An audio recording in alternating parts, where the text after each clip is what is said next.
Strength isn't built in a single race. It's earned, mile after mile, pedal after pedal, step after step. The same endurance that drives athletes to the finish line fuels the steady hands and sharp focus required in surgery. It's about resilience, precision, and commitment in competition and in the operating room. Because true performance means showing up with excellence, no matter the arena.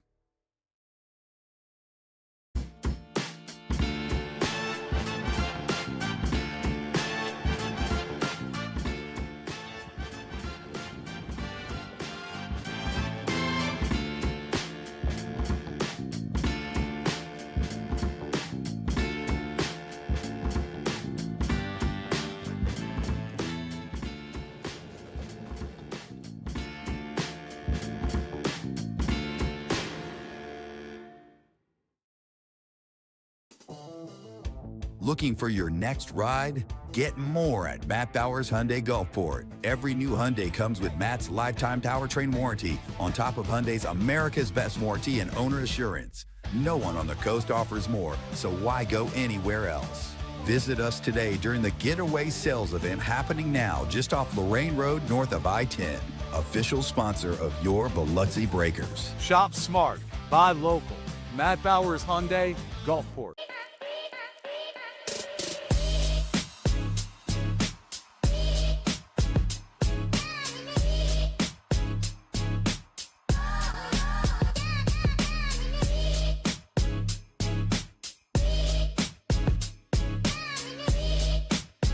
Ben & Jerry's is serving up true ice cream euphoria inside the Hard Rock Hotel and Casino in Biloxi. You're sure to find your new favorite among more than 34 flavors. Let us scoop yours in one of our freshly baked waffle cones. Ben & Jerry's at Hard Rock Hotel and Casino Biloxi, where euphoria awaits.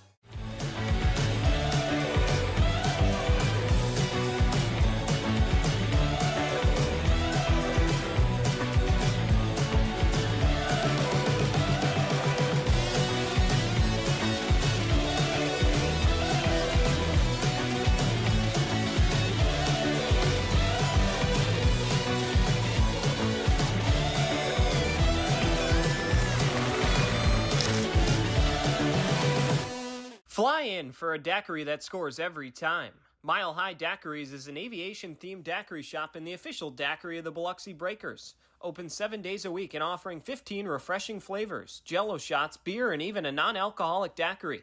They supply mobile daiquiris for weddings, birthday parties, and events.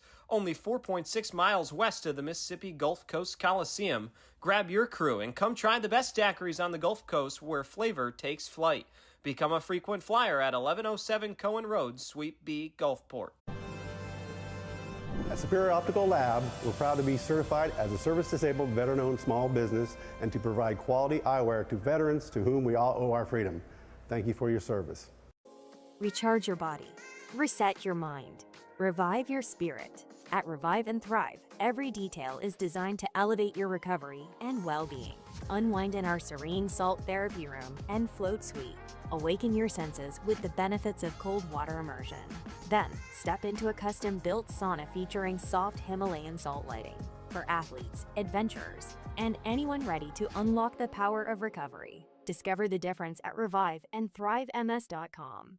Coastal Prints is a brand new business on the coast specializing in screen printing, embroidery, and promotional items. Being local and with 30 plus years of experience, Coastal Prints carries all the hottest clothing brands and thousands of promotional items. Uniforms, workwear, hats, drinkware, coolers, tchotchkes, and much more. Coastal Prints will make your brand and logo stand out. Come see the new showroom on Seaway Road in Gulfport or visit coastalprints.com or call 228-COASTAL. The Mississippi Gulf Coast is where community and teamwork come together, on and off the ice. Fosi Residential is proud to support the Biloxi Breakers as they bring the heat to the rink this season. Fosi Residential manages 3 unique apartment communities along the coast, each offering modern finishes, resort-style amenities, and a location that puts coastal living right at your doorstep. Ready to find your community? Visit foshiresidential.com/Biloxi Breakers for more information. Every new Hyundai from Matt Bowers comes with Matt's lifetime warranty included. That's in addition to Hyundai's America's Best Warranty, a 10-year, 100,000-mile powertrain warranty, and Hyundai Owner Assurance. You get both warranties, making a new Hyundai from Matt Bowers an excellent value. Come visit us today during the Getaway Sales event at our new showroom just off Lorraine Road north of I-10 in Gulfport. Shop smart, buy local. Matt Bowers Hyundai, Gulfport. When injury knocks you out, Bienville Orthopedic Specialists will be there for you every step of the way. We are here to get you back in the game, back in motion, back to your life. Our elite team of orthopedic specialists will work side by side with you, educating you about your treatment plan, utilizing advanced technology, and providing you with a successful path to recovery. Bienville Orthopedic Specialists. We will get you back. When things heat up, you don't just want a cold one. You want the coldest one. The cold lagered, cold filtered, cold packaged one. Mountain Cold Refreshment. Coors Light. Choose chill.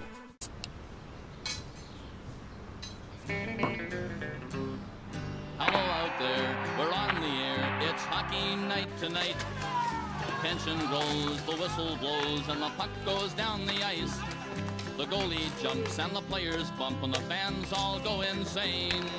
Someone roars, Bobby scores at the good old hockey game. Oh, the good old hockey game is the best game you can name.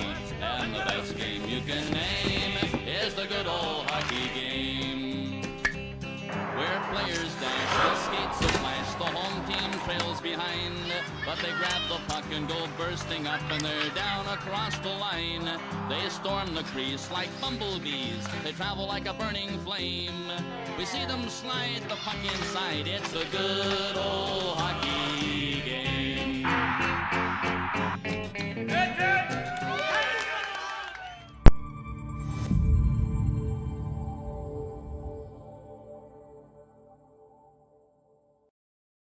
When you think Nissan, think Matt Bowers Nissan d'Iberville, where every new Nissan comes with Matt's lifetime powertrain warranty included.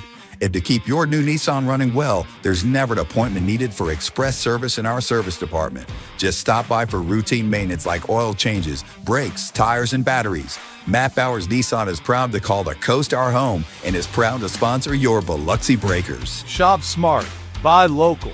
Matt Bowers Nissan, South Mississippi, d'Iberville.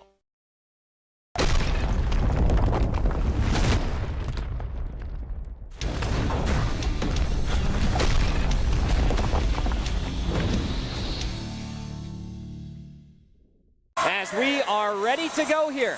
Pikarczyk looking for a centering pass, goes all the way to the corner for Henry. Now a quick shot from Lucchese, score! Brandon Lucchese from inside the blue line surprises Bailey Stevens, and the Breakers strike first. It's 1-0 on the road. Here it comes back to Tim Delaney. Now a stretch pass over to Yevdokimov, closing in one-on-one, score! Yaro Yevdokimov, what a feed from Grant Bondi back the other way. Oh my goodness, the vision. And Yevdokimov, in his first game wearing the captain's C, notches his 5th goal of the season. And the Breakers double their margin. It's 2-0. Pikarczyk on over to Caden Henry. Henry looking to fight it on over to Yevdokimov. Drop pass on over. Pikarczyk shoots. Score! Lucas Pikarczyk. A beautiful passing play from the Breakers. That was going to be the make-or-break factor for Charlie Penz's group, is puck possession. How about that time from what's becoming the best line, one of the best lines in the Continental Division. Pikarczyk, Henry, and Yevdokimov. 3-0. Back the other way, Bondi. Just barely able to force it out. Now quick touch pass from Yevdokimov over for Henry. Henry, toe drag to his backhand, score! Caden Henry with a highlight reel goal off a beautiful passing play. The exception line does it again. As breaking it out of the zone. Quick opportunity for Hansen. Traveling with him is Conway. Back for Hansen. Conway. They score! Conway tucks it on the short side, and the Breakers extend their lead to 5. How about that passing play from Curtis Hansen to Declan Conway? 2 seconds and 1, and that will do it. As Josh Rosenzweig picks up his first shutout of the season. 45 saves for Josh Rosenzweig. A night he very much needed to get those numbers trending back in the right direction, as now Infantino wants a piece of Steve Ford. A little something going on at center ice as the two teams are being separated by the officials. Yaroslav Dakimov hurting his cast of characters back one way. Trey Fisher and Ford still bickering.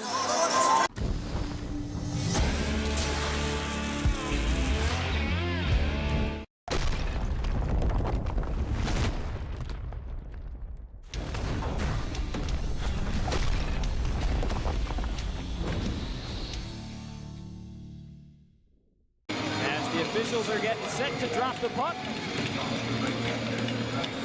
And we are underway from Biloxi.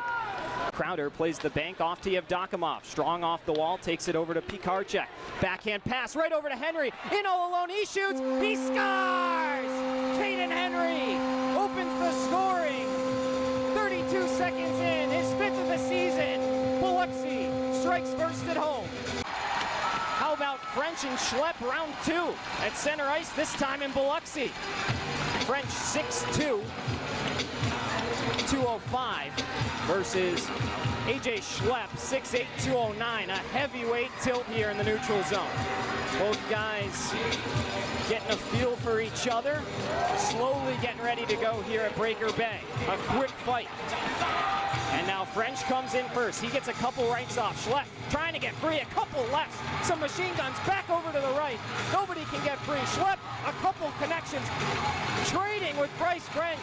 French is standing in there. Schlepp continuing to feed him. Grabs the jersey and takes him down. If he wasn't the nicest guy in the world, other than when he's fighting, probably could have pounded him. Yevdokimov comes in to intercept. Bank pass in the neutral zone. Here's Caden Henry with a stick lift. In all alone again. He scores! For an opportunity. And now Alexanian comes in and scores. Was paying a bit of attention to the Lucchese collision with Kim Miettinen over on the half wall. And Alexanian, in the midst of all that, tucks one home and cuts the lead in half. It's 2-1. Cox back over to Chirac. Chirac on his backhand looking in front. And Rosenzweig, sprawling all around, makes another big-time stop. He has been the rock for the Breakers and their X-factor for success. You have Dakimov. Just missed the feed from Colarusso. Richie Colaruso's found a few really nice passing lanes. Another quick shot. In front, they score! Hat trick! Caden Henry. And here come the buckets.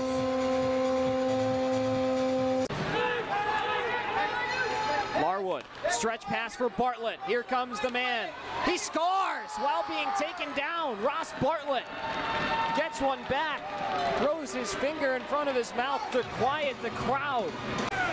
Instead, just no blood, and I think it should have happened there as Chirac buries one right in the bumper position, surrounded by blue jerseys. And he gets into a prime scoring area, and when Chirac has room, he can let it fly. Henry shimmies, shoots, save made, Coffee, rebound, they score! Darius Davidson on the doorstep. His first as a Breaker gives them the lead with 10:15 to go. Dylan Infantino at the circle. Finds Thornton, now Infantino again. Infantino looking in front, the rebound on goal, and Coffee stands strong. The rebound, Crowder! Something happened. As in front, there it is. Ross Bartlett from the top of the blue paint tips one through the legs of Josh Rosenzweig. And now you have Dakimov fanned on the pass attempt, and now Bartlett springs ahead. You have Dakimov back checking. Bartlett to the middle, Alexanian. Bartlett scores. Short-handed. Ross Bartlett, a hat trick on the road. Stuns Breaker Nation, blowing kisses on his way down to High Five Coffee. Broke broken up by Cole Crowder. And now here come the Breakers, 2-on-1, Crowder and Yevdokimov. Yarrow to his backhand, in all alone, off the post, no! Rosenzweig was already celebrating. Coffey can't believe it, he's down. Somehow that didn't go in. Everyone in the building thought it went in as Cox and Rosenzweig collide. Now another opportunity, closing in all alone, backhand opportunity, Coffey, stones Bondi. Quick move to his forehand, tiptoeing the blue line, quick pass across, closing in, Pikarczyk, scores! Lucas Pikarczyk ends it in overtime.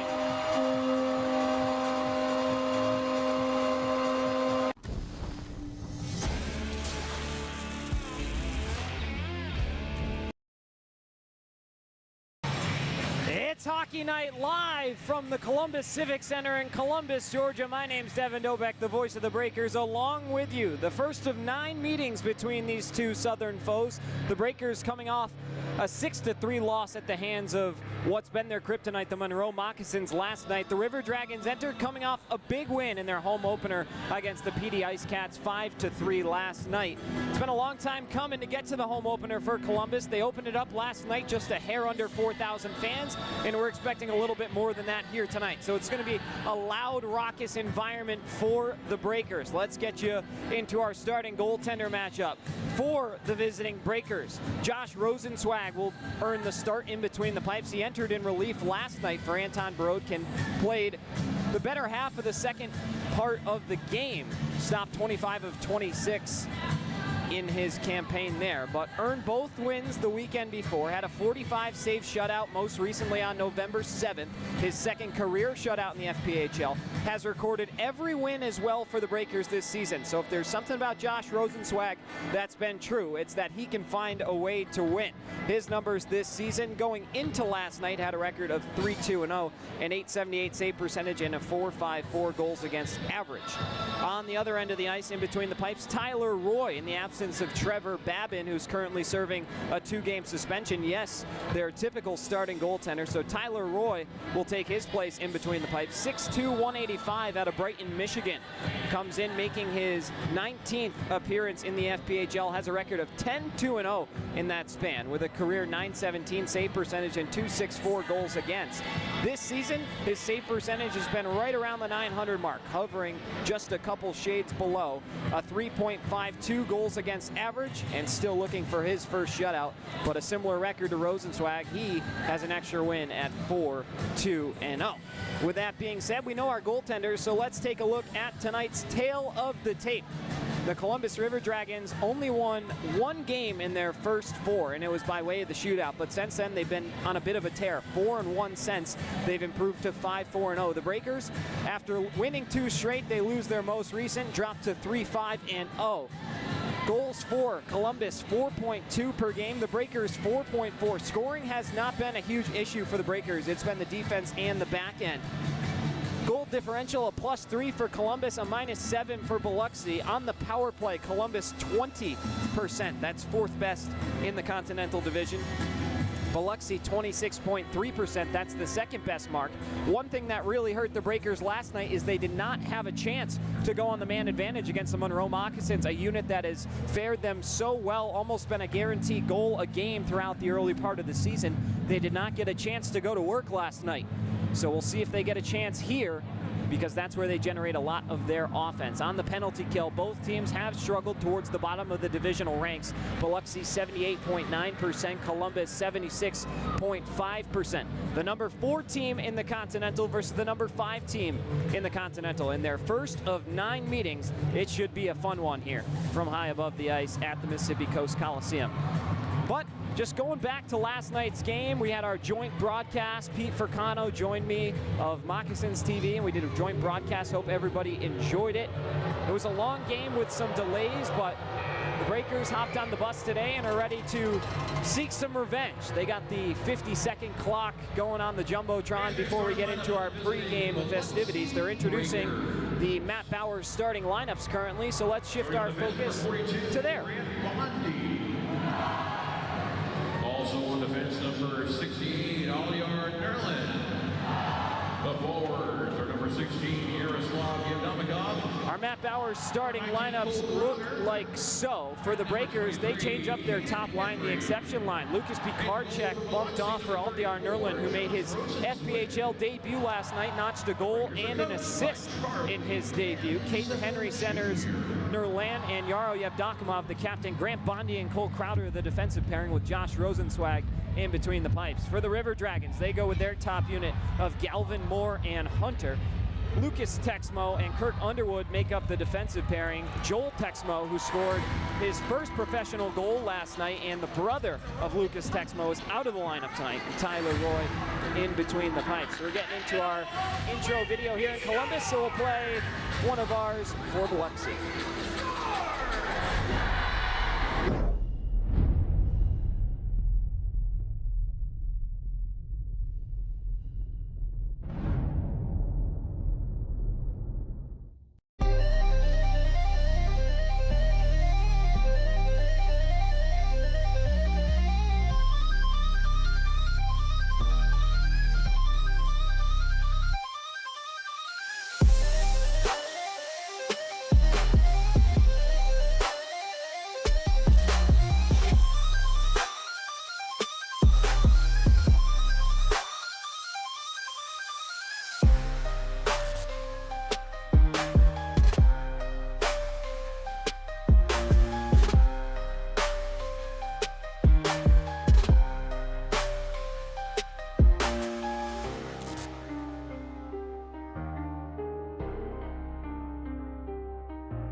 Assistant coach of the Dragons is Austin Doe, and as always, your Dragons are coached by Jerome Boo Bischoff.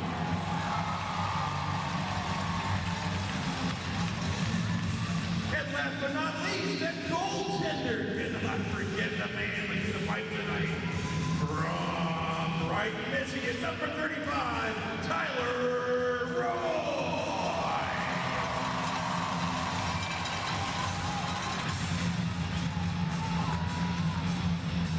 Love you, Tyler. And now, fans, the Dragons ask you to take a moment of silence for those who are in harm's way, those who defend our country and our livelihood every day, those who have made the ultimate sacrifice. Is sponsored by WYBU 16 Christian Broadcasting. The following is a presentation of the Federal Prospects Hockey League. Any unauthorized broadcasts without the express written consent of the Biloxi Breakers and the FPHL are strictly prohibited. She started the love for hockey by giving them season tickets to the Cottonmouths games in '96, and they were hooked ever since. Keep Dave and his family in your prayers and thoughts during this difficult time in their lives.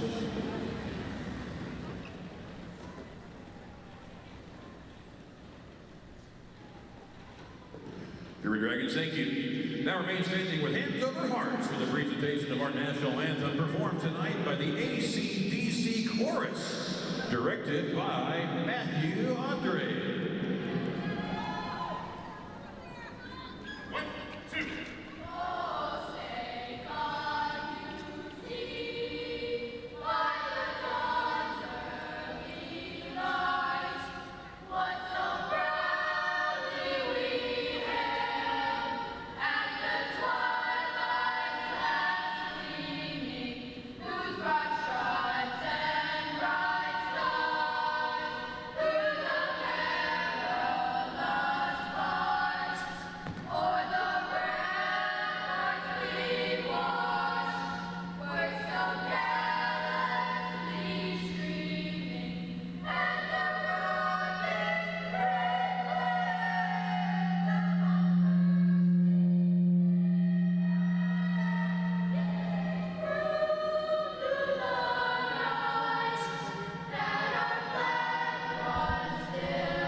Welcome to the ice, Brandon. And with that, we welcome you back into Hockey Night Live from the Southern Coast. Columbus, Georgia's our site. The Breakers and the River Dragons is our matchup. Devin Dobek along with you.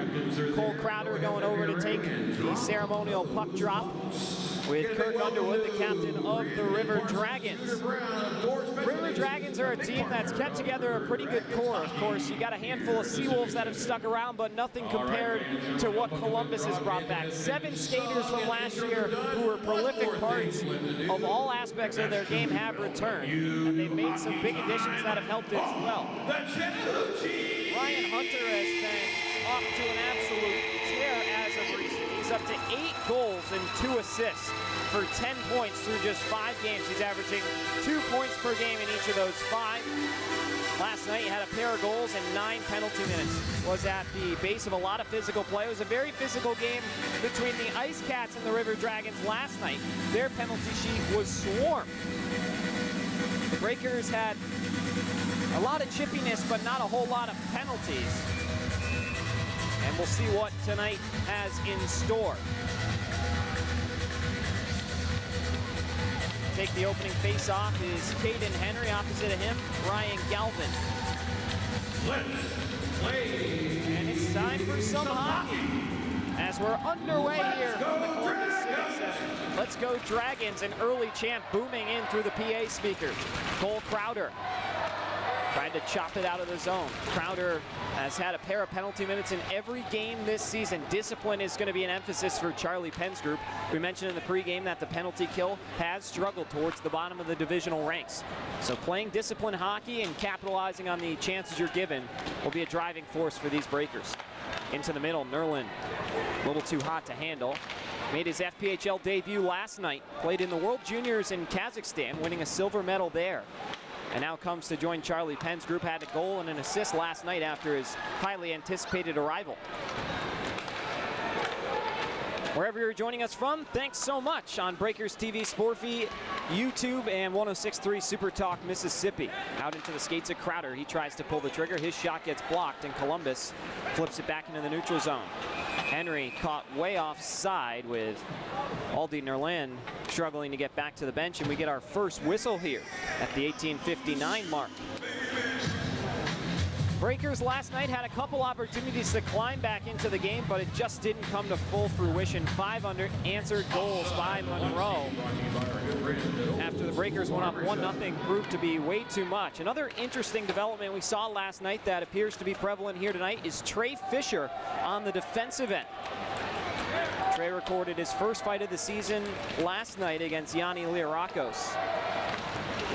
And now paired with Brandon Lucchese on the defensive side. So now here comes Blacksmith. Played for Charlie Penn's in Watertown for the Wolves. And now here in Columbus after being traded there last season. Trey Fisher breaking it out of the zone, slides it to the near side for Pikarczyk. Back over to Fisher. He finds it to the tape of Declan Conway. Goal and an assist for him last night. Turnover around the blue line. Blacksmith breaking it out. Stretched that one a little out of the bandwidth of Tyler Barrow. Tyler Barrow, another guy who's been on a tear. The second star in last night's game, had a goal and 2 assists. Up to 16 points on the season now through 9 games.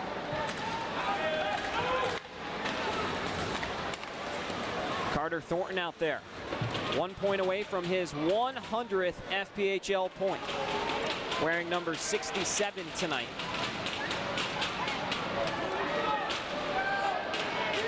Scrum in the corner, Darius Davidson, who scored his first goal as a breaker last Saturday night. Attempted to dig it out. Now Columbus comes back the other way. Off the wall, Wickline tried a quick shot in the direction of Rosenzweig offline. Carter Thornton now leading a 2-on-1 with Darius Davidson. Here he comes. Thornton shoots, and he missed the net. Tried to beat Roy on the blocker's side, and it goes awry. Grant Bondi sends this one deep into the zone so his team can get a full change. Yevdokimov on over to Davidson. One-timer by Yevdokimov is kicked away by Roy. Shot from the point through traffic. Never got through from Lucchese. Henry. Blind pass in the direction of Yevdokimov. That's intercepted. Yevdokimov looking back for Henry. Henry was quiet last night. Just his second game without a point. Yevdokimov on the doorstep almost had a chance to tip that one home. Henry was the league's leading scorer heading into last night. As Brandon Lucchese bangs one into the shin of Ryan Hunter. One of the leading scorers for Columbus. We'll keep an eye on him, but he looked a little ginger as he headed off to the bench. Might just be a stinger. Let's go Dragons! Hasn't been a whole lot of whistles here early on. We just had the one. Yevdokimov looking to pirouette his way across the blue line. Henry breaks up that play, but not enough. Kyle Moore, toe drag, and had Rosenzweig way out of the blue paint, just missed the net. So both teams had a grade A opportunity to walk in, and neither have hit the net. We'll keep an eye on that. Down into the corner. Here's Brandon Lucchese banking it around the wall. Long shift for Brandon Lucchese, so it seemed. Nerlin sends it back over to Lucchese, receives it on the backhand, and gives it away. Into the skates of Crowder. It's kept by Columbus. New addition Colin Ratt tried to get a shot on goal. Got a piece of Lucchese, who now is in some pain. What goes around comes around, it appears. Lucchese just gave Hunter a shot to the shin and then gets one of his own on the defensive side. As Rosenzweig pounces on that one at the 15:37 mark. Get another whistle and a face-off.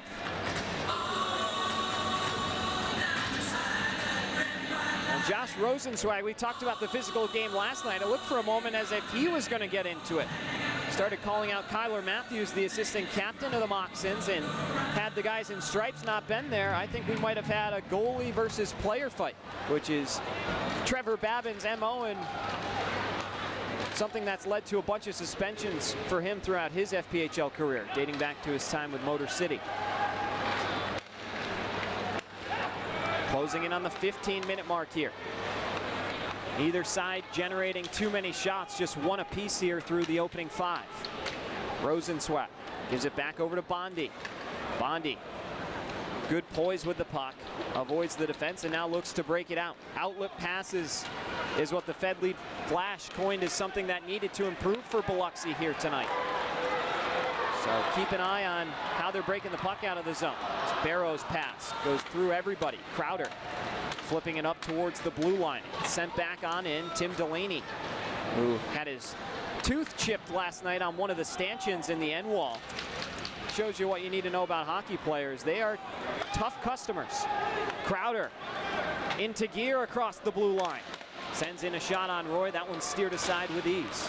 Accepts a hit from Matt Stoya, former Mississippi Seawolf. Cody Wickline dumps it on in. Anderson goes around the wall hard.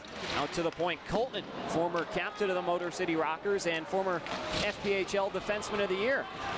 That was around 7 years ago, but still an accolade that Colton holds. huge pickup for Columbus in their offseason, especially with the departures that they had. As Rosenzweig jumps on that one again, we'll head into our first media timeout.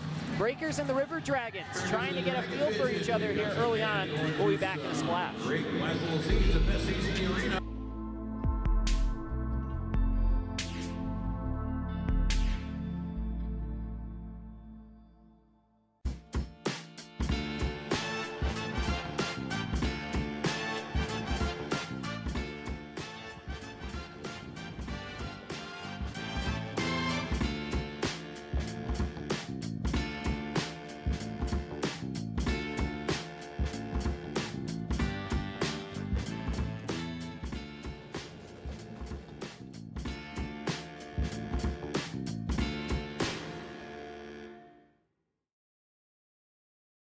Strength isn't built in a single race. It's earned, mile after mile, pedal after pedal, step after step.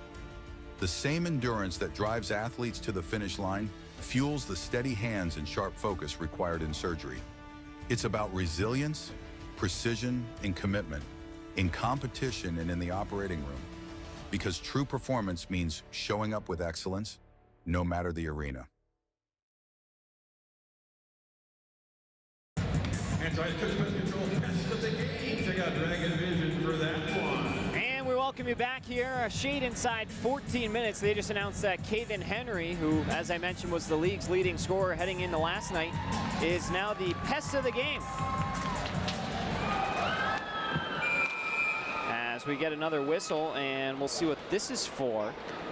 Almost immediately after the face-off, are they going to bring everybody back to the circle? It appears they will.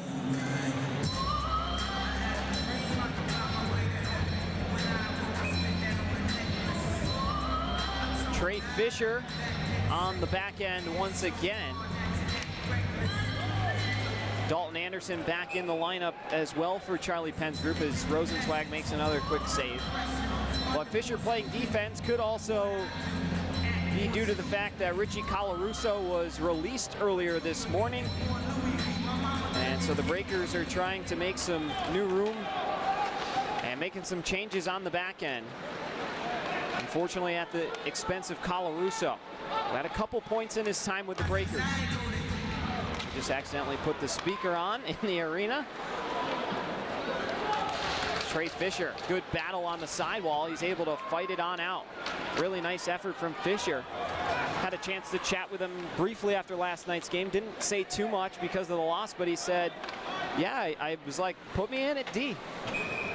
And he's made himself look pretty good for recommending that to the coaching staff, and it was mulled over by Brett Riley, who operates the defense, and after consulting with the head honcho, they figured, yeah, let's give it a shot, as Monroe was getting chances at will on the back end, definitely couldn't have hurt, and Fisher definitely held his own, made some good plays, and we'll see how he slots there heading forward this season.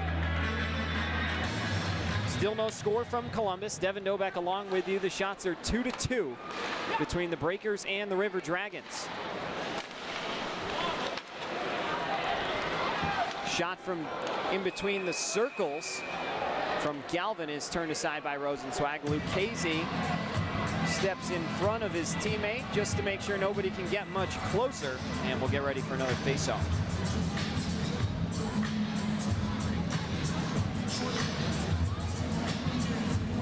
Hasn't been too many heavy hits yet or any physical play. That might be due to the fact that most teams put a lot into their affairs last night. Mentioned that penalty sheet was so full here on opening night in Columbus, and you typically expect that with the guys with an extra fire under them looking to put on a show. The Breakers, of course, there was 3 fighting majors in that game. AJ Schlepp had 2 of them. And then a handful of other scrums that broke out throughout the game, but the officials did a good job of trying to keep it off the penalty sheet. As there's a collision behind the goal, you have Dakamov slams into Lucas Texmo. Texmo had a career-high 3 assists in the win last night. Lucchese a turnover. Blacksmith gets it on over to Barrow, but caught offside are the River Dragons, and the Breakers catch their first massive break, if you will. Defensive zone blunders has been an issue for for the Breakers and just having breakdowns or guys all alone at the blue line. Easy cherry-picking odd man rushes, and that's something they're going to have to eliminate going forward. And that will start with the improvement of the back end.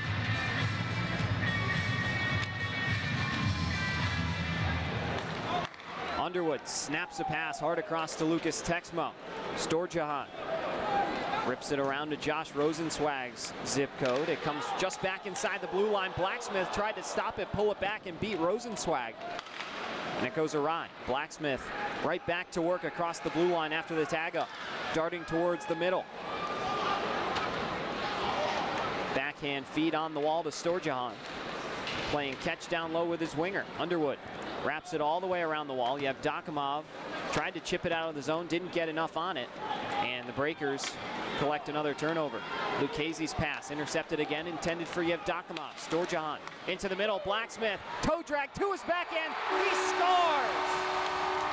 Joette Blacksmith with a highlight reel goal, pulling it back around himself and tucking it Bobby Orr style to beat Rosenzweig, and the River Dragons strike first. It's Blacksmith's first of the season.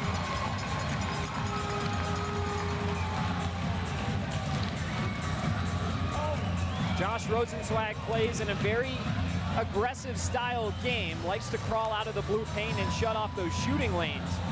But that time, just a better move by Blacksmith. Rosenzweig cut down a lot, but Blacksmith made the extra effort while off balance to get it over to his backhand and tuck it home after the toe drag.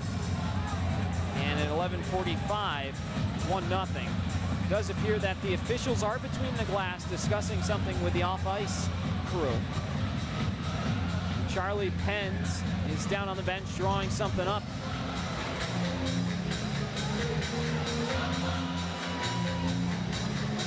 Good crowd here tonight in Columbus. Definitely not a sellout, but I'd say half the building is full. A capacity close to 8,000 here in the Civic Center. One of the cooler venues I've had the chance to explore. As they are putting the previous play under further review, let's take a break in here from Matt Bowers. When you think Nissan, think Matt Bowers Nissan d'Iberville, where every new Nissan comes with Matt's lifetime powertrain warranty included. And to keep your new Nissan running well, there's never an appointment needed for express service in our service department. Just stop by for routine maintenance like oil changes, brakes, tires, and batteries. Matt Bowers Nissan is proud to call the coast our home and is proud to sponsor your Biloxi Breakers. Shop smart, buy local. Matt Bowers Nissan, South Mississippi, d'Iberville. Back here inside the Columbus Civic Center, video review is going on just under our score bug at the bottom of your screen. Might be tough to catch a peek at the officials right now, but they are hard at work swiping back and forth through the frames on the iPad. I did not catch exactly what Charlie Penz is looking to review. Did not look to be goaltender interference as Rosenzweig was out of his crease, unless he got run prior. The only other thing I could imagine would be the entry at the blue line. And depending on what replay review system Columbus has, I believe it's in the ceiling. So a pretty good angle they should have at it, so the referee should get this one right, whether it hurts or helps the Breakers. Three of them in between the glass on the Columbus side, conferencing and trying to come to a resolution here.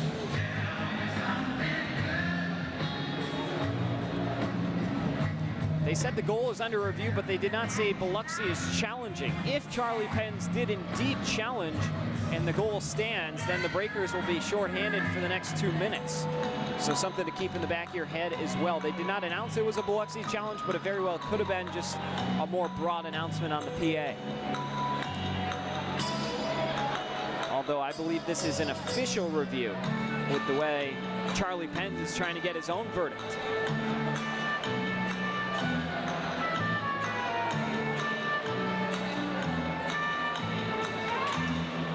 Starting to play the Jeopardy jingle. A few minutes later. And now they're playing some SpongeBob bits to get the crowd a little laugh going.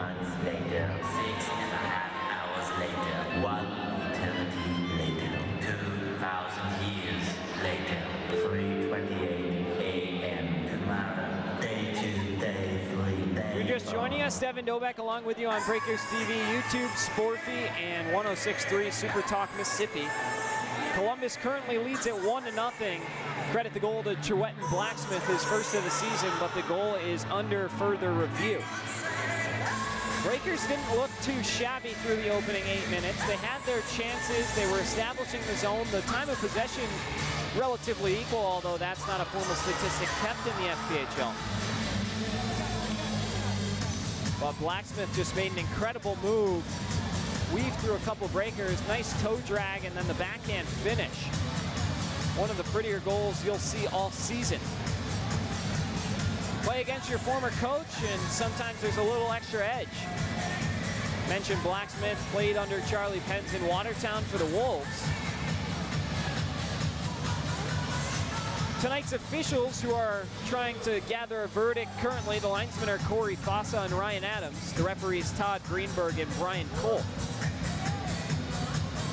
On the score sheet, Blacksmith's first of the season, the assist goes to Storjahan, and Lucas Texmo, adding to his 3 assist night from last night is Texmo. Officials still in between the glass. Breaker Nation has definitely become a very patient fan base in the last 24 hours. With these breaks that have been going on. As they just came on. Oh, they're asking the fans what they think. That wasn't the official ruling. So the fans think it's a goal, believe it or not, here in Columbus. The officials are still flipping the coin on what they want to do.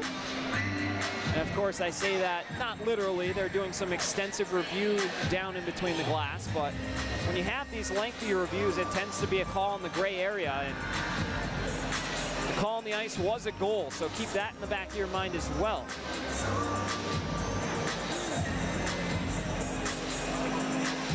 Breakers and River Dragons play 9 times this season, 4 times in the next 5 games.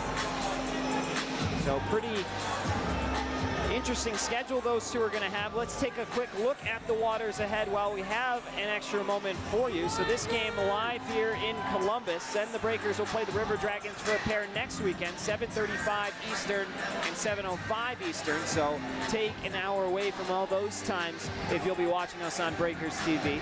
And then on the 23rd, it's their first 3-game weekend, but we're going to get our call here. So let's go to the ice. It's a goal.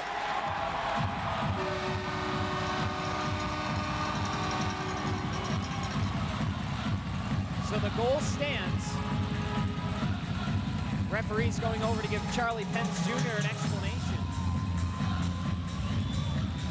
And so the Breakers get hung out to dry a little bit. Granted, the River Dragons did as well with that delay. And now AJ Schlepp is going to go serve the penalty. So it was a Biloxi challenge, and AJ Schlepp is the guilty party.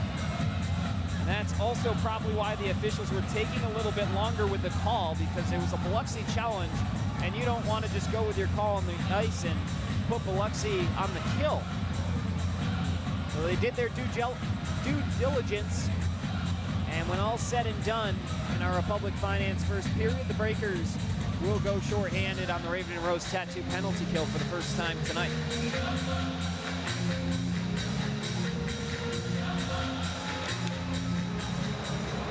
1-0 River Dragons here. 8+ minutes gone by. The River Dragons goal scored several minutes ago by number 46, Judith Blacksmith. Sliding over the near side for Galvin. Assisted by number 4, Alex Garton. Back Blacksmith off Rosenzweig. Now over to the near side for Kevin Sabat. From Storjahan. Brody Thornton wearing a cape tonight. Saw him in the tunnel. He had a black eye of some kind. So he got hit up high yesterday. Thornton will flip it on out. And Breakers get a good clear so they can change. It's a delay of game penalty, of course, for the unsuccessful review. Trey Fisher with a good stick that time to shut off the score. Tell you what, he has made some big defensive plays that are really refreshing. Galvin back on over to Thornton. Brody Thornton, the game's 3rd star last night, had a pair of assists. Blacksmith has his pass get hit a little bit. Sabad pushed out of the crease by Cole Crowder. On over to the near side for Thornton. Power play still going on. Sabad back behind the goal to Gretzky's office. Now gets it back in the near circle. On over to Fisher. Fisher throws it off of the twig of a river dragon up into the seats. And at 10:18, we get another face-off. 8 seconds to go on Schlepp's minor for delay of game. Or the too many men bench minor, I should say.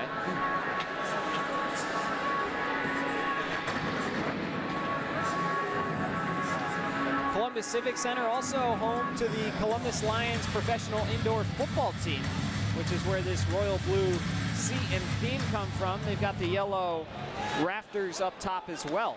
As Rosenzweig makes another brilliant glove save on a quick snapshot from just above the near circle. He's going to have to make a lot of big-time saves. Shots on goal against has been a big problem for Biloxi this season. It seems like there's at least 40 in every game they play against.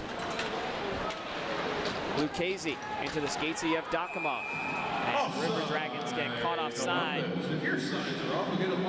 Josh Colton, the Motor City captain there that time. We talked about Colton a little bit, but Josh Colton with the highest shot percentage on the team this season at 42.9%. He does have 3 goals. Team leader with 2 power play goals as well, and the best rating at +3. So Josh Colton has been getting it done for Columbus after changing his purple for teal. A breakup by Caden Henry. He tries to find a new gear up the near side. Low angle shoots, and Roy's there to inhale it. We get another whistle and immediate timeout. We will take it. It's our second of the period. 1-0 Columbus in front. We'll be back in a moment here in Columbus.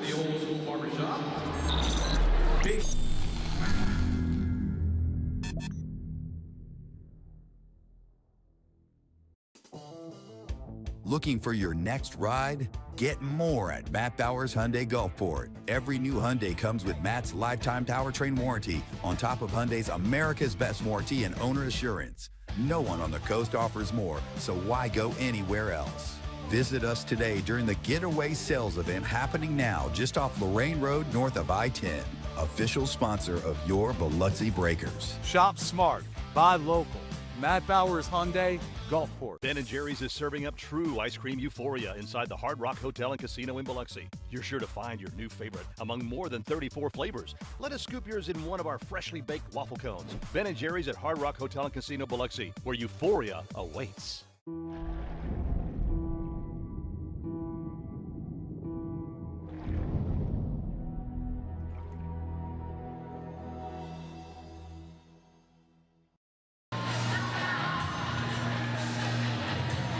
Devin Dobeck back along with you here from inside the Columbus Civic Center.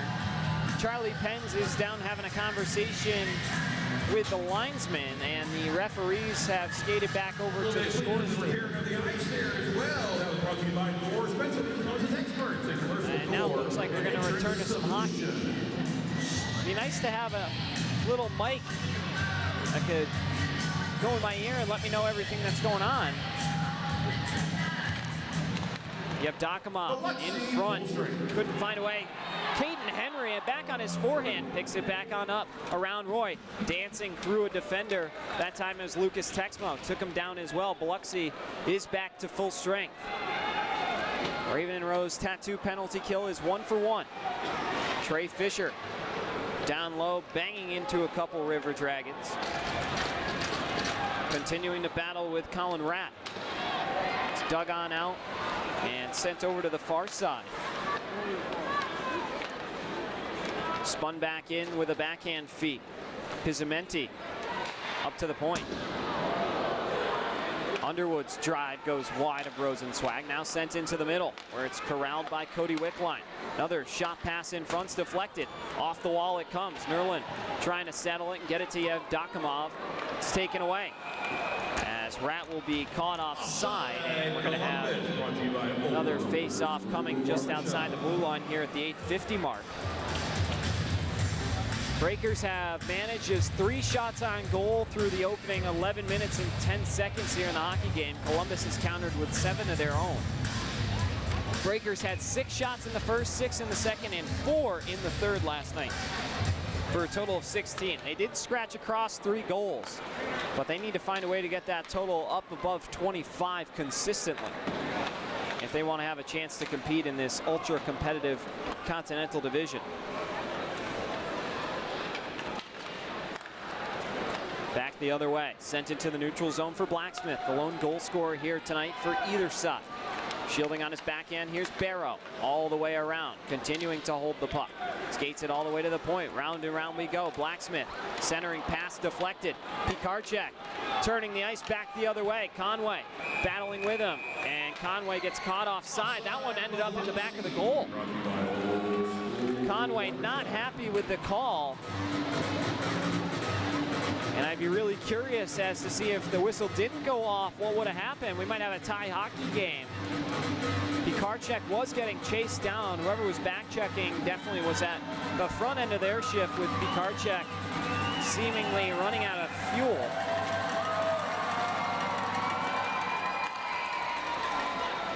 Crowder picks it off the wall and flips it back into the O-zone. Sent off from a low angle and kept aside. Now banked up and back into the breaker area where Lucchese hauls it in. Lucchese stretching one out to the far side for Darius Davidson. Lost the handle on it. Coming in to lay a hit is Cole Crowder. Puck shoots free, but on over to Ryan Galvin. He's stapled into the glass by Crowder as well. Hunter down low, centering pass. Rosenzweig in the dirty bird makes the save, and then maybe Lucchese stopped another one. Helping out his goaltender, a full extension to get in front of that and make sure it stays a 1-goal game. Carter Thornton runs into Josh Colton. Pass ends up back into the neutral zone. Galvin, quick pass across to Hunter. Hunter to his backhand, moving in through the middle, turns it over. Henry on over to Nerlin. Nerlin running out of speed, gets it back for Henry, who scores! Caden Henry checks back in on the score sheet off the slick feed from Nerlin. And the Breakers on the road quiet the Columbus crowd at 1-1. Aldi Nerlin felt the pressure coming, knew that he wasn't the fastest guy out of the 3, and dumped it on off to Henry. A sharpshooter he's becoming, his 8th of the season, snaps it by Roy on the blocker's side, and we're all tied at 1.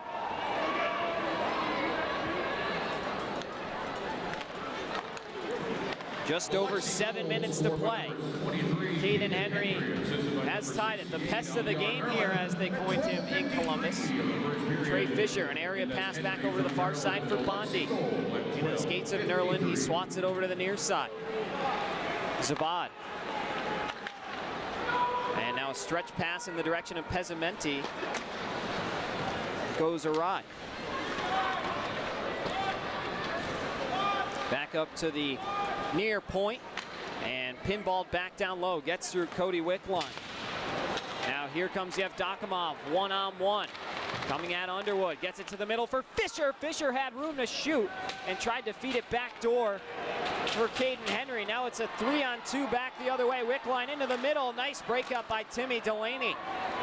End-to-end action we go. A 4-on-2 back the other way for Biloxi. Henry drop pass. Yevdokimov, Nerlin in front. Henry tried to find a home for it. And Roy makes another exceptional save to keep it a tie hockey game. So Charlie Pence takes Pikarczyk off the top unit, throws Nerlin on there, and some scoring opportunities are still being generated. You never want to break up your top line. Of course, as a biased Bruins fan, I think of the perfection line of Bergeron, Pasternak, and Marchand. They had that incredible season, but then had to do the whole breakup and split each other amongst the lines, and still they were successful. So Charlie Penn's implementing that to the exception line.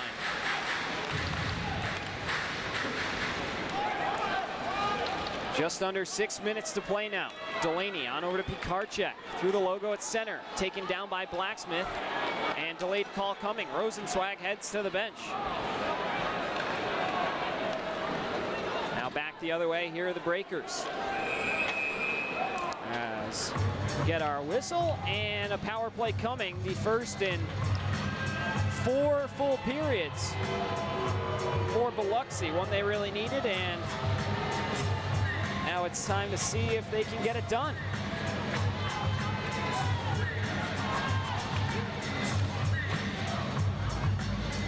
It's a tripping call. Shots are 9-5 in favor of the River Dragons. Guilty party is Chouette Blacksmith, the goal scorer for Columbus.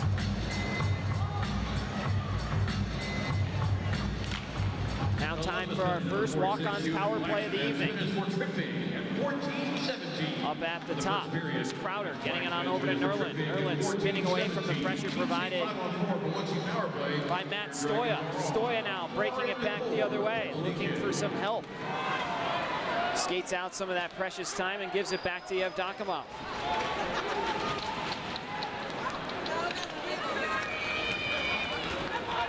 Seconds to go on the Blacksmith minor. Rat up the wall to Brody Thornton. Thornton banks it out and back in the direction of Rosenzweig. Breakers need to find a way to enter the zone.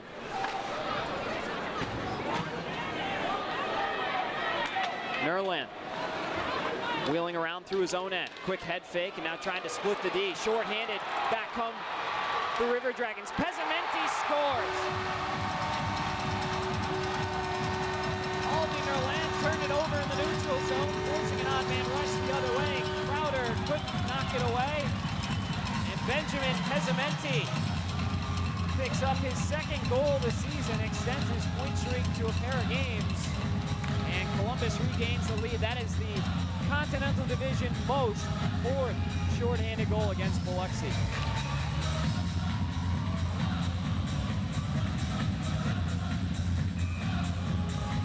Short-handed goals have just been tough, and it's difficult too because you got a bunch of forwards playing defense, and they want to play offensively when you're on the power play. What you're out there to do on the power play is score goals. So sometimes the position is up off your way, tries to do a little too much, splitting 2 defenders, and Breakers get bit. Shot by Pikarczyk, not the defender's stick away, but didn't get on goal. Keep making noise for the boys in here. 1 minute and 20 seconds to go in the first period. The walk-ons power play. Curtis Hansen on the near wall will send it over to the far corner. Declan Conway hard into the wall. It's kept in by Pikarczyk, but not well enough. Columbus back the other way, a 3-on-2 shorthanded. Barrow, drop pass Storjahan. Barrow, Storjahan. And Rosenzweig able to get just a piece of it and break up the opportunity. Carter Thornton with a burst of speed, dances through a couple Dragons. Pass to the middle, Pikarczyk almost found a home of it. What an individual effort from Carter Thornton to turn something out of nothing as the River Dragons return to full strength. Walk-ons power play has concluded for the first time here tonight. Back to 5-on-5 hockey. Inside 3.5 minutes to go. A dangerous pass by Henry over to the near side for Bondi. Almost was picked off. That would have been another breakaway. As we get our next whistle at 3:19, and it'll be our final media timeout of the first period. We will take it. The Breakers trailing by 1. We'll be back on Breakers TV.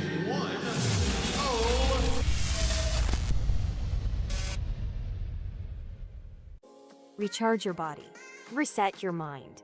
Revive your spirit. At Revive and Thrive, every detail is designed to elevate your recovery and well-being. Unwind in our serene salt therapy room and float suite. Awaken your senses with the benefits of cold water immersion. Then, step into a custom-built sauna featuring soft Himalayan salt lighting for athletes, adventurers, and anyone ready to unlock the power of recovery. Discover the difference at reviveandthrivems.com. Coastal Prints is a brand new business on the coast specializing in screen printing, embroidery, and promotional items. Being local and with 30 plus years of experience, Coastal Prints carries all the hottest clothing brands and thousands of promotional items. Uniforms, workwear, hats, drinkware, coolers, tchotchkes, and much more. Coastal Prints will make your brand and logo stand out. Come see the new showroom on Seaway Road in Gulfport or visit coastalprints.com or call 228-COASTAL. When things heat up, You don't just want a cold one. You want the coldest one. The cold lagered, cold filtered, cold packaged one. Mountain Cold Refreshment. Coors Light. Choose chill.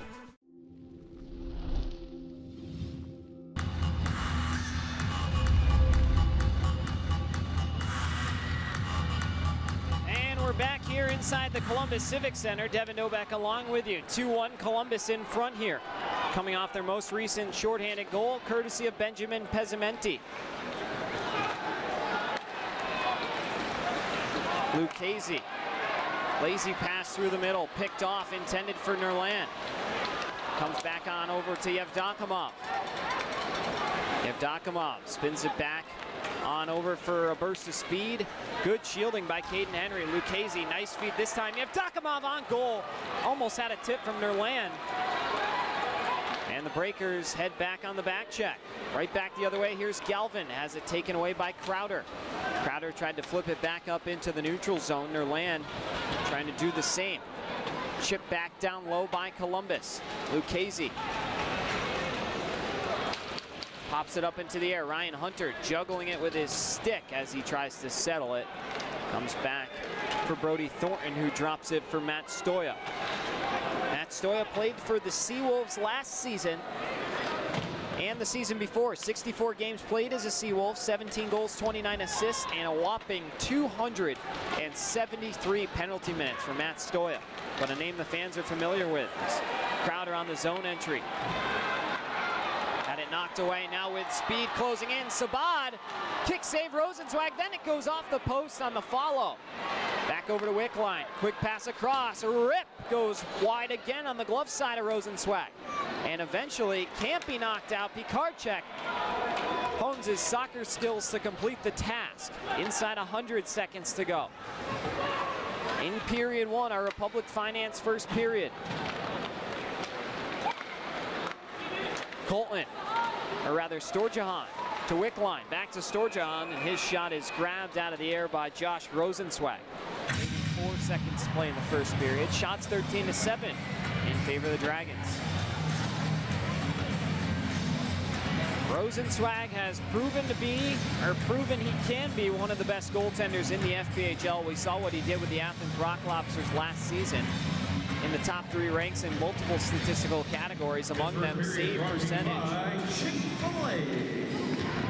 Goals against average was towards the top of the league ranks as well. As a drive comes in, save made on an uncomfortable shot by Colton.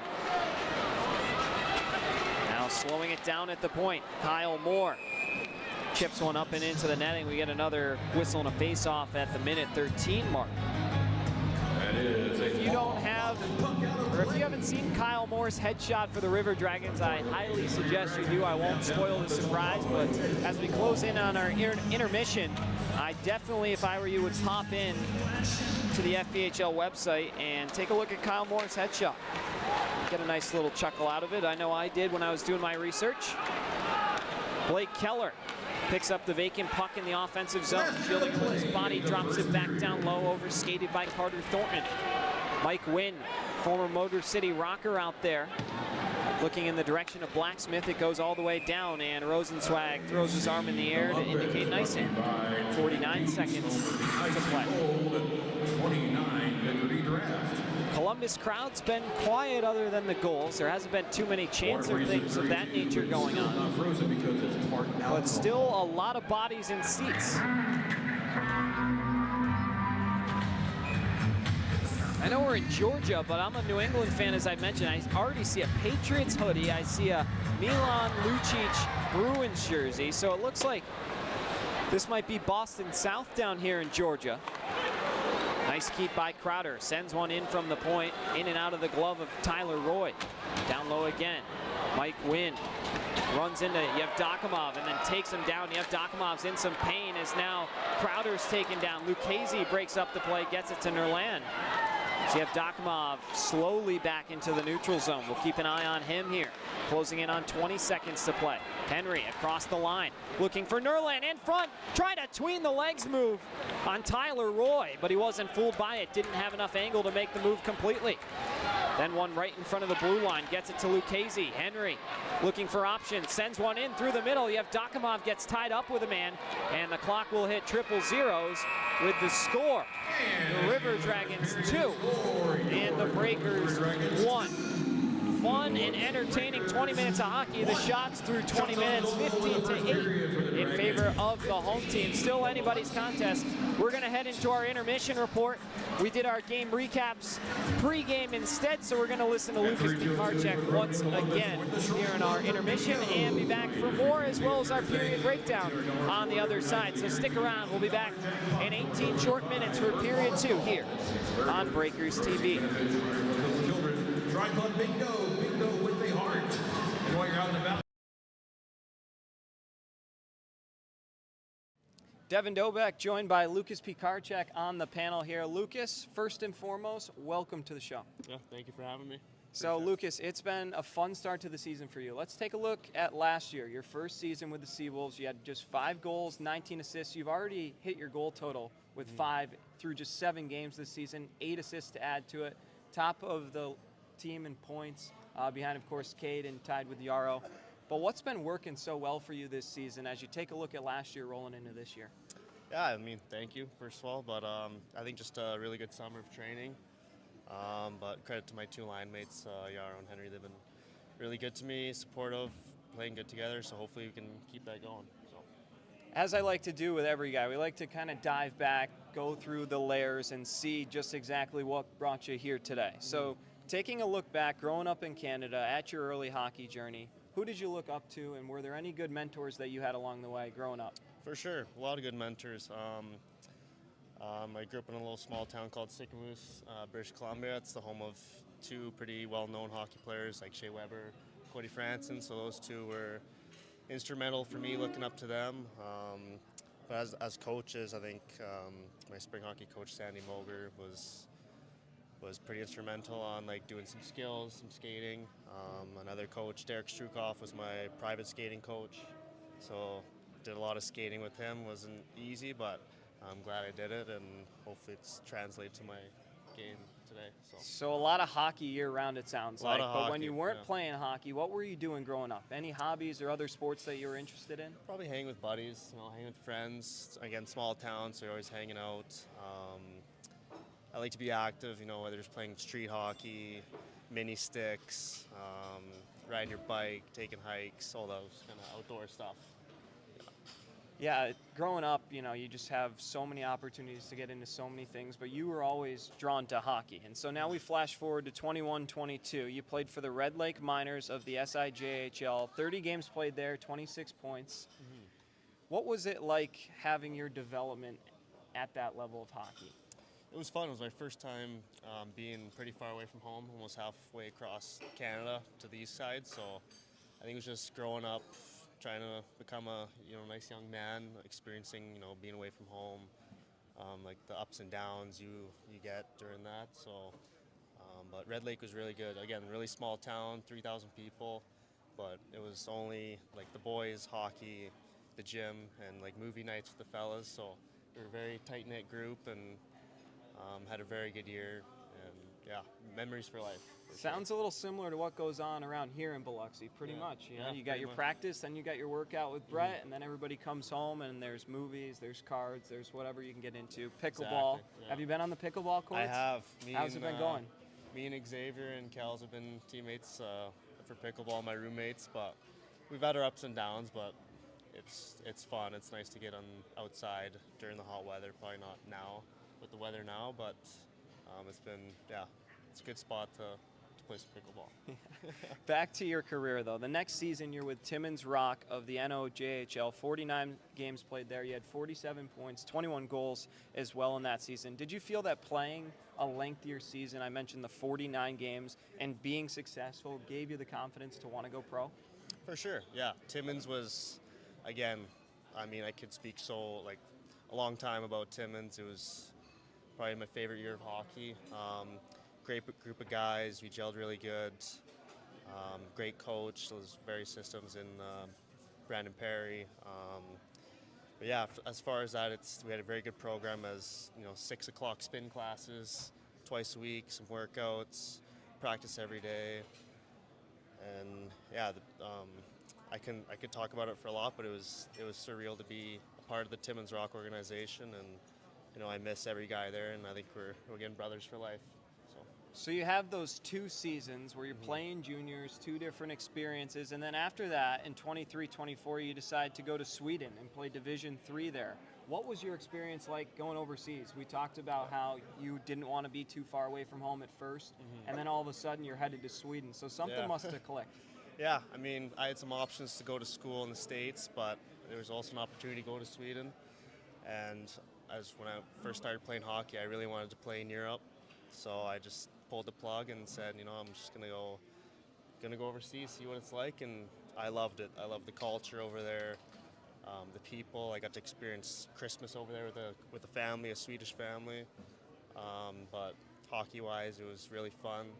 The team I was on, organization, was really good to me, and again, everything's in hockey. It's memories for life, and I was actually watching the Hockey Hall of Fame speeches last night, so I think Duncan Keith said it's not like the winning and the games are all one thing, but it's the people that you remember the most. So that's one thing I kind of took away from Sweden.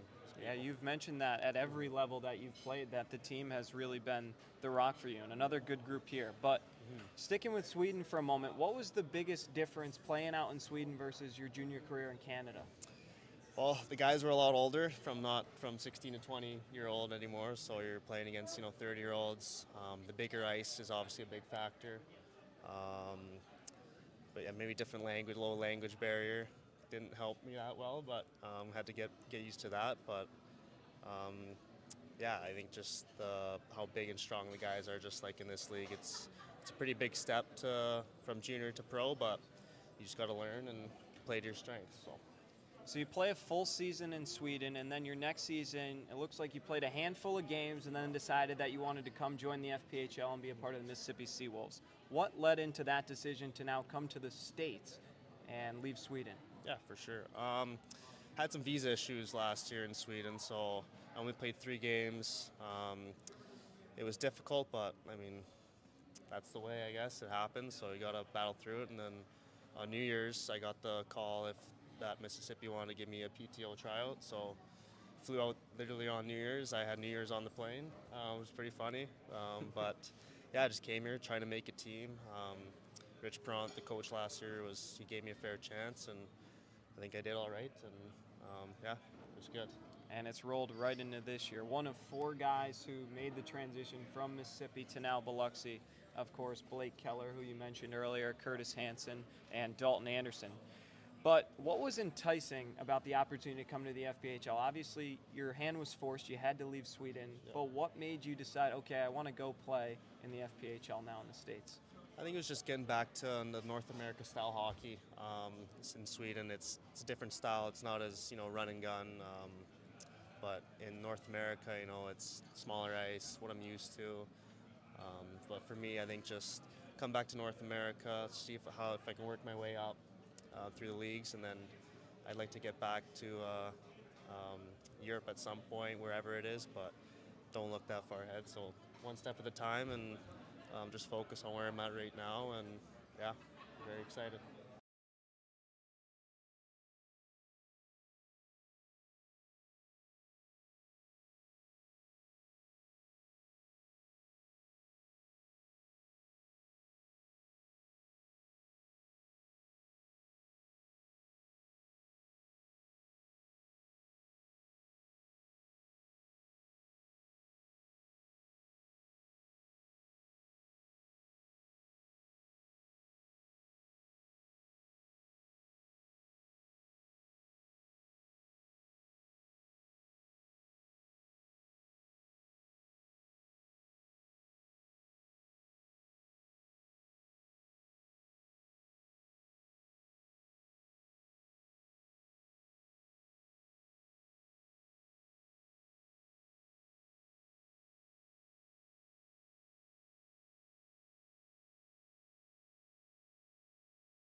Strength isn't built in a single race. It's earned, mile after mile, pedal after pedal, step after step. The same endurance that drives athletes to the finish line fuels the steady hands and sharp focus required in surgery. It's about resilience, precision, and commitment in competition and in the operating room. Because true performance means showing up with excellence, no matter the arena.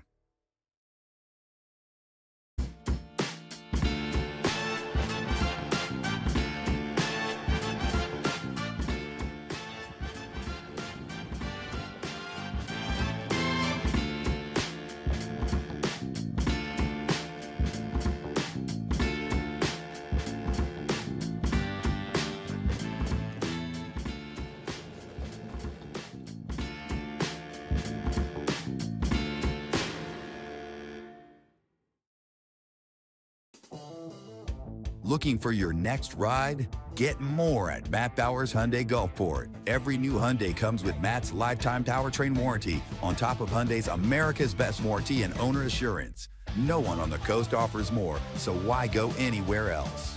Visit us today during the Getaway Sales event happening now just off Lorraine Road north of I-10. Official sponsor of your Biloxi Breakers. Shop smart, buy local. Matt Bowers Hyundai, Gulfport.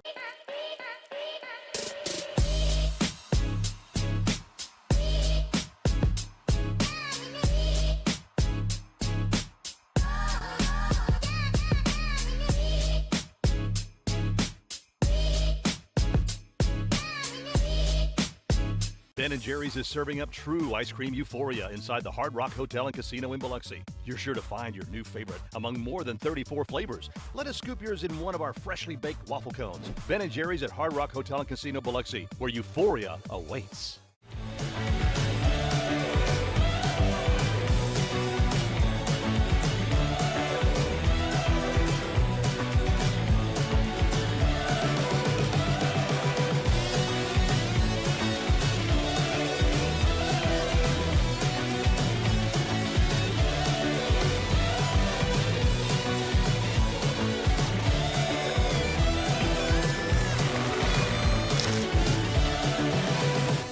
Fly in for a daiquiri that scores every time. Mile High Daiquiris is an aviation-themed daiquiri shop and the official daiquiri of the Biloxi Breakers. Open 7 days a week and offering 15 refreshing flavors, Jell-O shots, beer, and even a non-alcoholic daiquiri. They supply mobile daiquiris for weddings, birthday parties, and events. Only 4.6 miles west of the Mississippi Gulf Coast Coliseum. Grab your crew and come try the best daiquiris on the Gulf Coast where flavor takes flight. Become a frequent flyer at 1107 Cohen Road, Suite B, Gulfport. At Superior Optical Lab, we're proud to be certified as a service-disabled, veteran-owned small business and to provide quality eyewear to veterans to whom we all owe our freedom. Thank you for your service. Recharge your body. Reset your mind. Revive your spirit. At Revive and Thrive, every detail is designed to elevate your recovery and well-being. Unwind in our serene salt therapy room and float suite. Awaken your senses with the benefits of cold water immersion. Then, step into a custom-built sauna featuring soft Himalayan salt lighting for athletes, adventurers, and anyone ready to unlock the power of recovery. Discover the difference at reviveandthrivems.com. Coastal Prints is a brand new business on the coast specializing in screen printing, embroidery, and promotional items. Being local and with 30 plus years of experience, Coastal Prints carries all the hottest clothing brands and thousands of promotional items. Uniforms, workwear, hats, drinkware, coolers, tchotchkes, and much more. Coastal Prints will make your brand and logo stand out. Come see the new showroom on Seaway Road in Gulfport or visit coastalprints.com or call 228-COASTAL. The Mississippi Gulf Coast is where community and teamwork come together, on and off the ice. Fosi Residential is proud to support the Biloxi Breakers as they bring the heat to the rink this season. Fosi Residential manages 3 unique apartment communities along the coast, each offering modern finishes, resort-style amenities, and a location that puts coastal living right at your doorstep. Ready to find your community? Visit foshiresidential.com/Biloxi Breakers for more information. Every new Hyundai from Matt Bowers comes with Matt's lifetime warranty included. That's in addition to Hyundai's America's Best warranty, a 10-year, 100,000-mile powertrain warranty, and Hyundai Owner Assurance. You get both warranties, making a new Hyundai from Matt Bowers an excellent value. Come visit us today during the Getaway Sales event at our new showroom just off Lorraine Road north of I-10 in Gulfport. Shop smart, buy local. Matt Bowers Hyundai, Gulfport. When injury knocks you out, Bienville Orthopedic Specialists will be there for you every step of the way. We are here to get you back in the game, back in motion, back to your life. Our elite team of orthopedic specialists will work side by side with you, educating you about your treatment plan, utilizing advanced technology, and providing you with a successful path to recovery. Bienville Orthopedic Specialists. We will get you back. When things heat up, you don't just want a cold one. You want the coldest one. The cold lagered, cold filtered, cold packaged one. Mountain Cold Refreshment. Coors Light. Choose chill.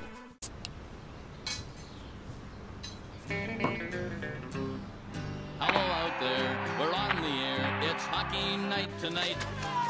Tension grows, the whistle blows, and the puck goes down the ice.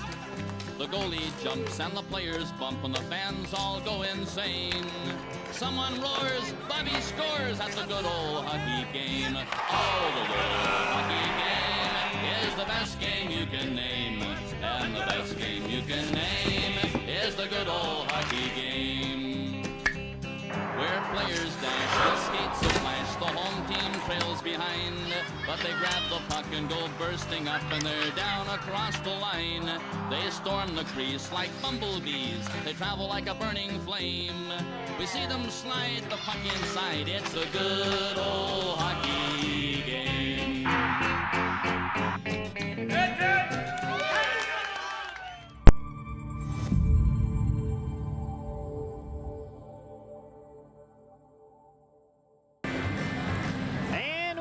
Back inside the Columbus Civic Center. My name's Devin Dobek along with you here for our first intermission report. About 90 seconds till we're set to drop the puck for period 2. Let's take a look at our game stats here through 20 minutes.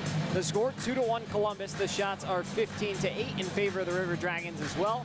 Both teams 0 for 1 on the power play on each minor penalty that's been assessed. A delay of game for the Breakers and a tripping for the Columbus River Dragons. Columbus did score a shorthanded goal courtesy of Benjamin Pizamente. Let's take a look at our intermission with names.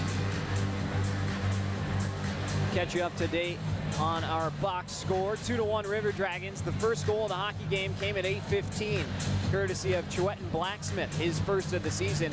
An incredible individual effort to toe drag, then get it to his backhand and beat Rosenzweig while going down Bobby Orr style.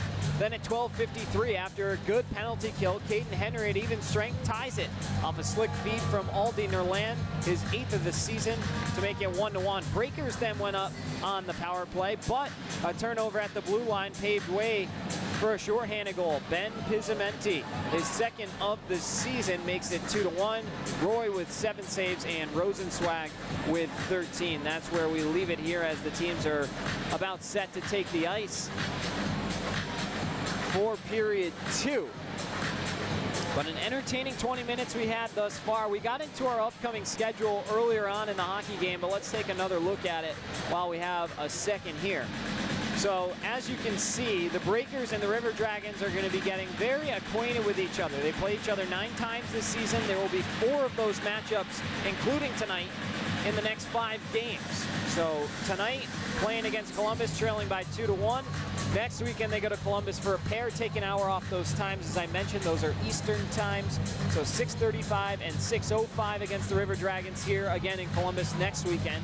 Then they've got Monroe again on November 23rd, the first matinee in the first 3-game set of the season. That one's scheduled for 3 o'clock Central. And then the following day after that, I believe it's a Wednesday before Thanksgiving, November the 26th at 7:05. The Breakers host the River Dragons for just 1 game on Wednesday there, and then the 28th and 29th, the home and home for the Matthews are at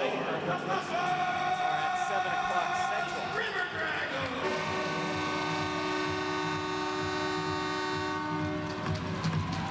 River Dragons are back on the ice. Biloxi seems ready to go as well. As I mentioned, the shots 15-8 through the opening 20 minutes. We'll keep an eye on that and see if those totals continue to get a little bit more skewed. But Biloxi has held their own. They've controlled the puck. They've generated chances. They just got to eliminate the controllable mistakes. We saw that on the shorthanded goal, of course. And we'll see what they have here up their sleeve in period 2.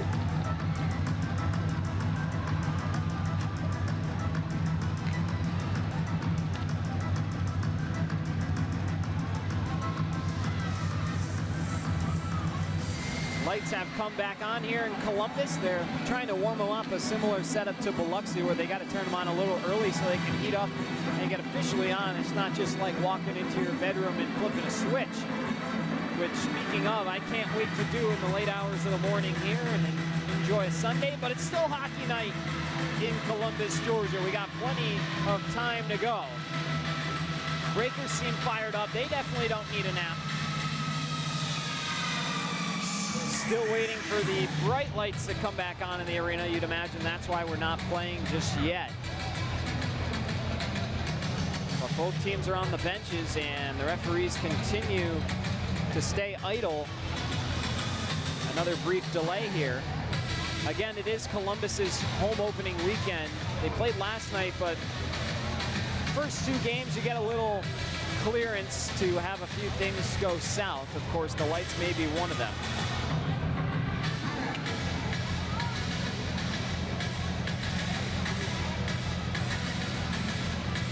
Breakers trying to stay loose and stay warm.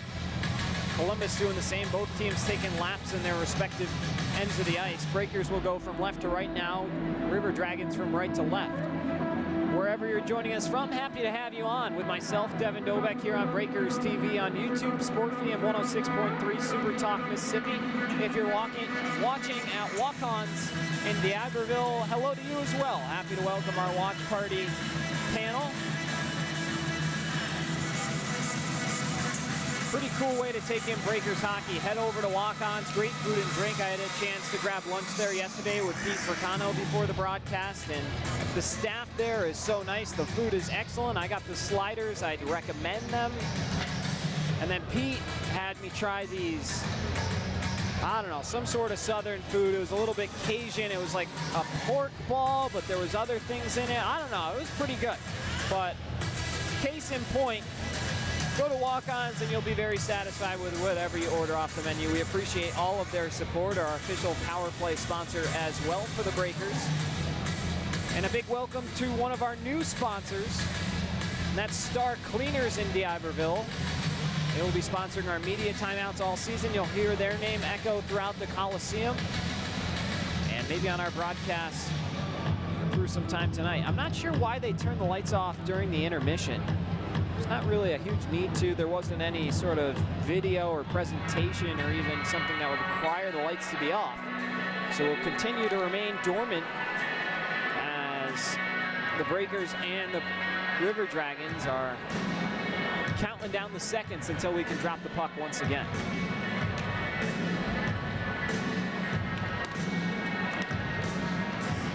.14 local time here in Columbus, Georgia. Back in Biloxi, it's 7:14, as the referees are going to say, all right, here we go.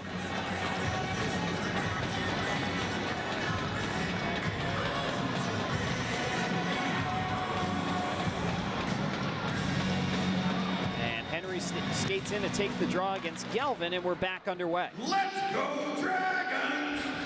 Let's go Dragons chant immediately out of the gate. Got some nice ribbon banners around the rink too.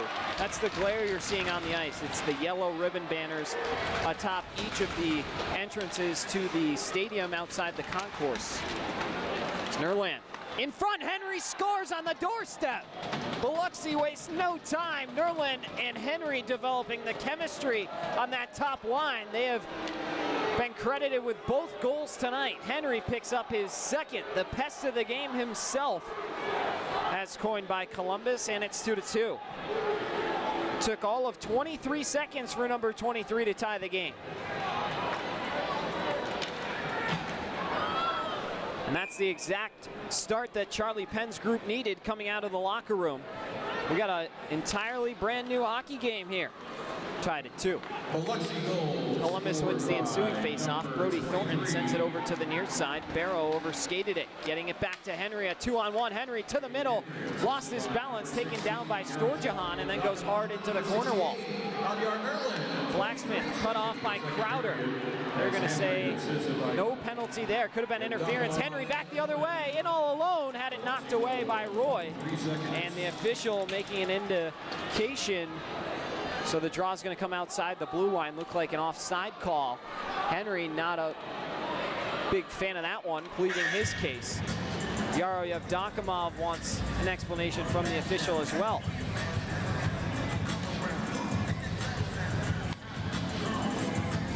The addition of Yaro Yevdokimov goes beyond what words can describe.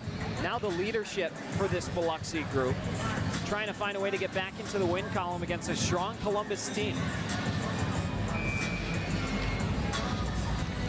50 seconds gone by. Next face-off will be between Barrow and Hansen. Barrow wins it on the forehand. Back over to Storjahan, and then Storjahan sends one into the chest protector of Rosenzweig. Just 5 seconds later, we have another face-off.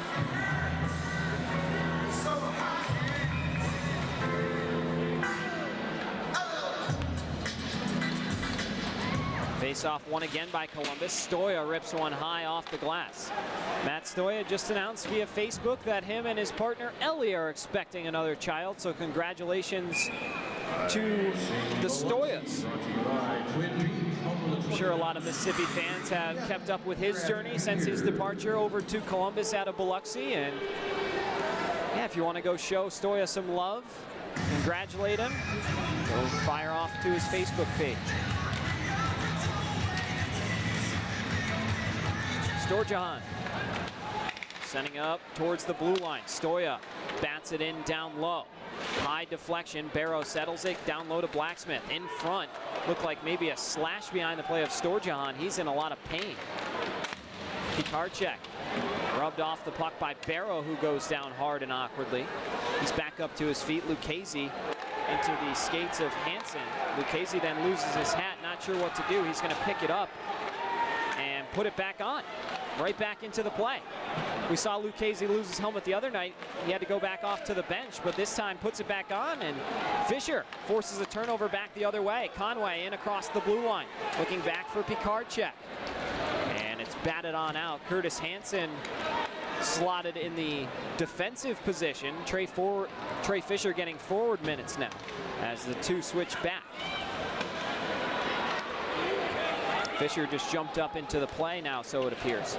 Bondi hit into the corner. Hansen struggling to settle it. Conway comes in to help it out. He can't clear it out, though. Bondi takes a hit from Wickline, sends it over to Fisher. He gets knocked into behind the end line. Sabad sends it down low below the end line. You can hear Charlie Penn's barking orders from over on the bench. Jerome Blanchard doing the same. Blanchard tied to the name of tough Columbus hockey ever since they were established in the FPHL back in 2019. Rosenzweig makes another tough save through traffic, some pushing and shoving after this play. Conway not happy with Mike Wynn.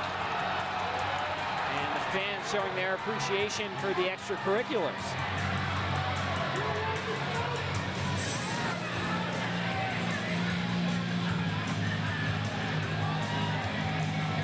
Kevin Sabad goes and takes a seat. What an offseason he had. Was the inaugural selection by the PD Ice Cats. Was their first ever signing, helped with all kinds of their preseason promotions and things of that nature, and then all of a sudden was traded to Columbus. And now seems like he's found a home here. The production has been there. Davidson across the blue line, tries a low angle shot, still free in front. Keller cleared out of the front. Another quick shot from in between the circles by Crowder, and Keller puts another stick on it. And at 16:53, the Breakers are going to set up for an offensive zone draw.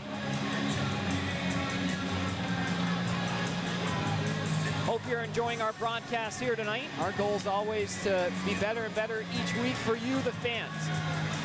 We didn't get the rainbow camera last night, so that was fantastic news. But unfortunately with that, not a Breakers win.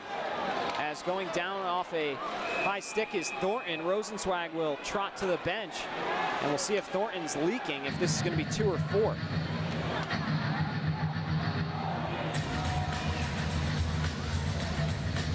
Penalty bench has been open for Columbus. Referee's still trying to figure out who it was. There will be a guilty party here.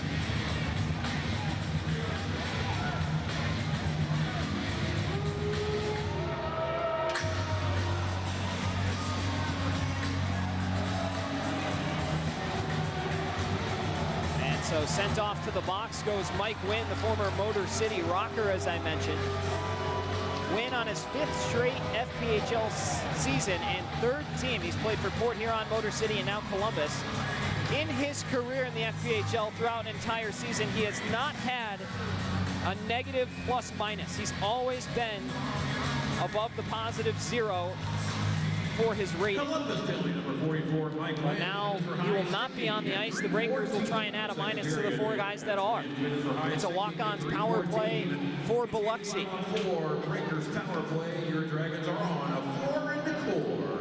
Slowing things down is Cole Crowder behind Josh Rosenzweig's cage. And now here come the Breakers, led by Crowder. Quick snap pass over to Henry on hat-trick watch. Setting one in the middle, Yevdokimov scores! Yaro Yevdokimov, the captain, checks in off a feed from Henry, and the Breakers on the power play leap in front. It's 3-2. You cannot give Caden Henry space to make a play. He puts it right on the tape of Yevdokimov, and with the veteran, 32 years of age, sitting all alone in front of the blue paint, he's able to tip it home. Biloxi 3, Columbus 2, and the home crowd has been silenced. So the walk-ons power play successful this time. The Breakers are now 1 for 2. Of course, they gave up the shorthanded goal in the other one.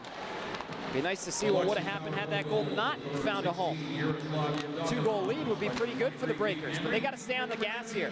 Crowder over to Conway on goal, and another kick save made by Roy. Shots are 16-12 in favor of Columbus.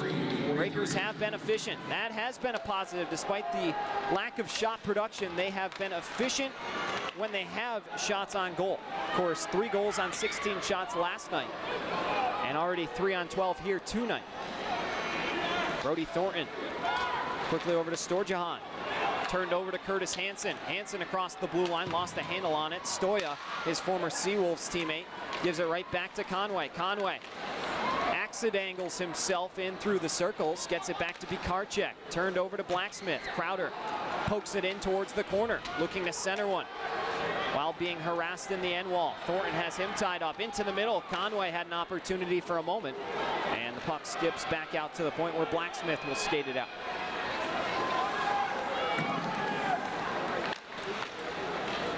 Stoya closing in through the circle, shoots, and Rosenzweig got a glove on that but couldn't hold it.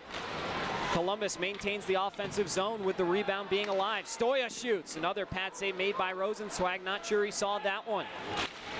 Sabad inside the blue line shoots right into the skates of Hansen. Hansen trying to find another gear.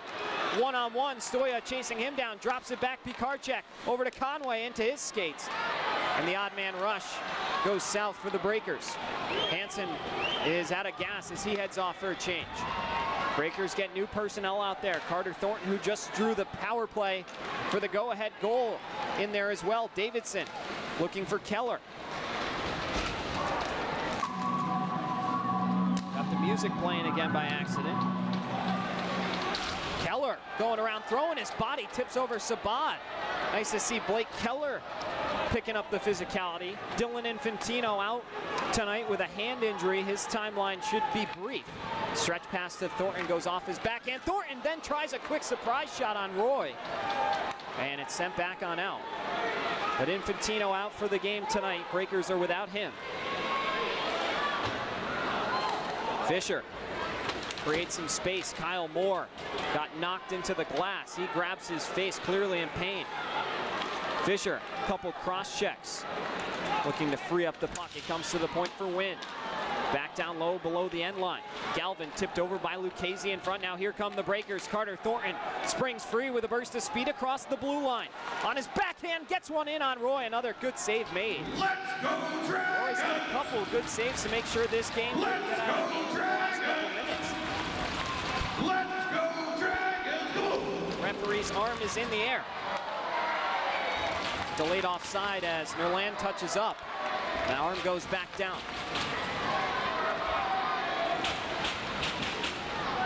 Yevdokimov on the forecheck, tried to force one on goal. It deflects over towards the corner.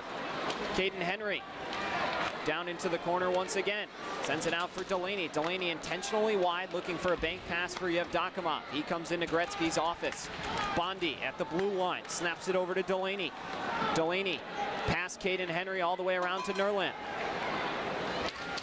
Nerland already with a pair of assists tonight on each of the Henry goals, as that one was tipped by Yevdokimov and just butterfly floated by the far post. 12:30 remains. Here come the River Dragons. Hunter taken down hard with a hit by Bondi. Biloxi tilting the ice back the other way. End to end we go here in Columbus.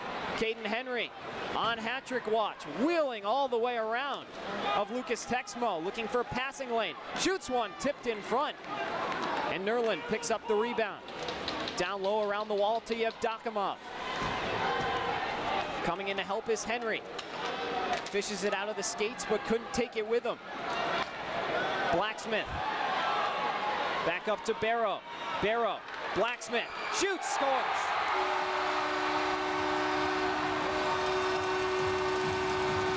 Joanne Blacksmith entered tonight with no goals. He's got 2 against his former head coach. That one a beauty. Beating Rosenzweig on the blocker's side, and this game's tied at 3.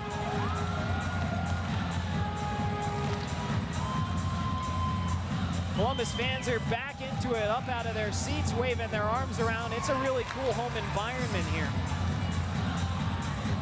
You're really curious to see what it looks like sold out. One of the larger arenas in the FPHL. 11:52 to go. In the second period, counts for 17-16 in favor of the River Dragons. Most recent shots the difference right now. Blacksmith on Patrick watch himself now over on the near side. Hansen break up the play. Shot by Thornton, comes into Rosenzweig. Throws the trapper on that. At 11:31. Media timeout. Some media timeout. We'll take it. Don't go anywhere. A good one here in Columbus. 3-3's our score. Back in a splash.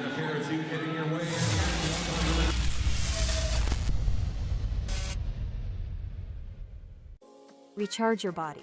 Reset your mind. Revive your spirit. At Revive and Thrive, every detail is designed to elevate your recovery and well-being. Unwind in our serene salt therapy room and float suite. Awaken your senses with the benefits of cold water immersion. Then, step into a custom-built sauna featuring soft Himalayan salt lighting for athletes, adventurers, and anyone ready to unlock the power of recovery. Discover the difference at reviveandthrivems.com. Coastal Prints is a brand new business on the coast specializing in screen printing, embroidery, and promotional items. Being local and with 30 plus years of experience, Coastal Prints carries all the hottest clothing brands and thousands of promotional items. Uniforms, workwear, hats, drinkware, coolers, tchotchkes, and much more. Coastal Prints will make your brand and logo stand out. Come see the new showroom on Seaway Road in Gulfport or visit coastalprints.com or call 228-COASTAL. When things heat up, you don't just want a cold one. You want the coldest one. The cold lagered, cold filtered, cold packaged one. Mountain Cold Refreshment. Cool. Welcome you back a touch early out of our media timeout. FEB distributing that final advertiser. Coors Light, the feature there, but we appreciate all of FEB's support of Breakers hockey. 11:13 to go here in the second period. Hansen down into the wall, tips over his man. now below the goal, sent in front. A puck on edge, almost was trouble, and finally the Breakers force it out to the wall. Conway up into the neutral zone where it's received and held for a moment by the captain, Kirk Underwood. Conway taken down by the stick of Thornton. Thornton lost his stick, and then finally both are back up to their feet. Pikarczyk swings it in down low. Carter Thornton looking to flank. Brody Thornton, no relation there. Inside 10.5 minutes to go, we get an icing call at the 10:26 mark. So just about halfway home here. Breakers got the line of Keller, Davidson, and Thornton out there, the defensive pairing Delaney and Crowder.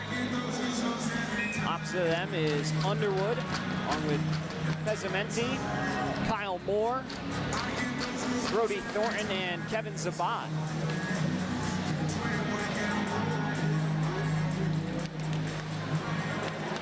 Face-off won by Columbus this time. Keller with a nice hit to run into the captain in Underwood.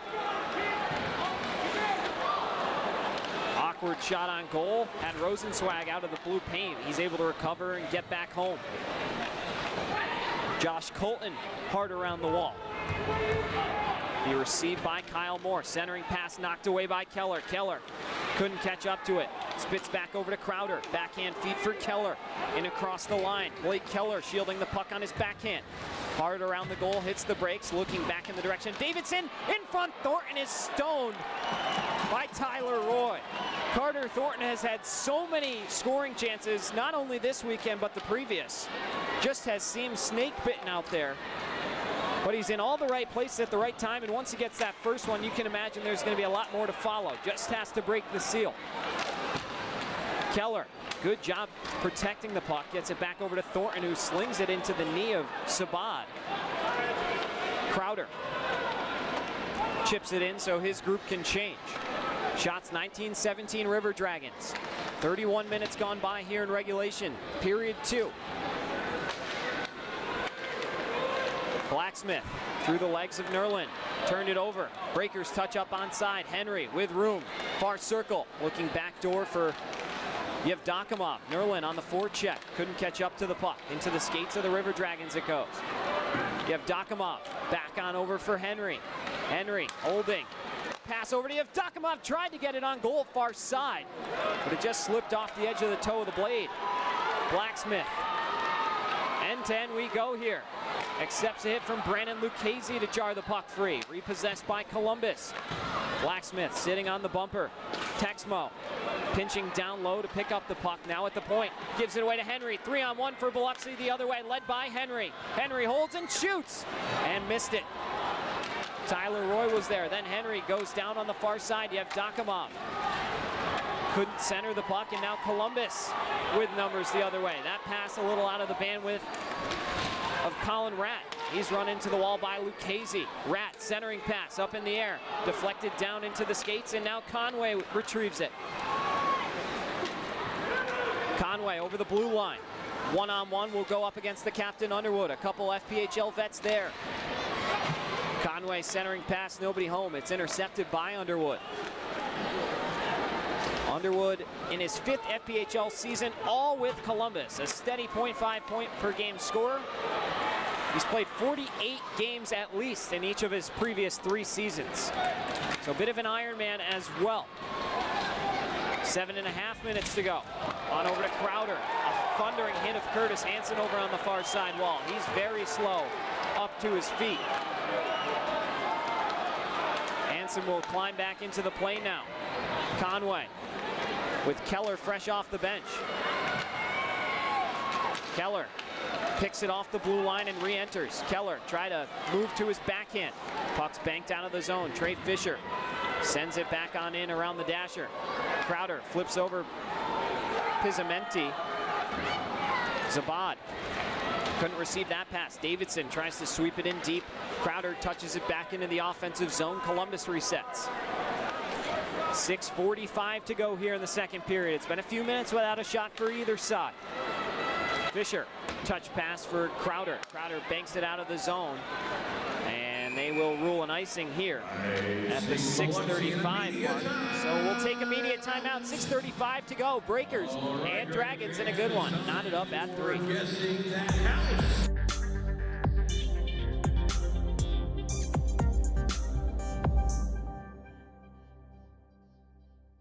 The Mississippi Gulf Coast is where community and teamwork come together on and off the ice. Fosi Residential is proud to support the Biloxi Breakers as they bring the heat to the rink this season. Fosi Residential manages 3 unique apartment communities along the coast, each offering modern finishes, resort-style amenities, and a location that puts coastal living right at your doorstep. Ready to find your community? Visit foshiresidential.com/Biloxi Breakers for more information. At Superior Optical Lab, we're proud to be certified as a service-disabled, veteran-owned small business and to provide quality eyewear to veterans to whom we all owe our freedom. Thank you for your service.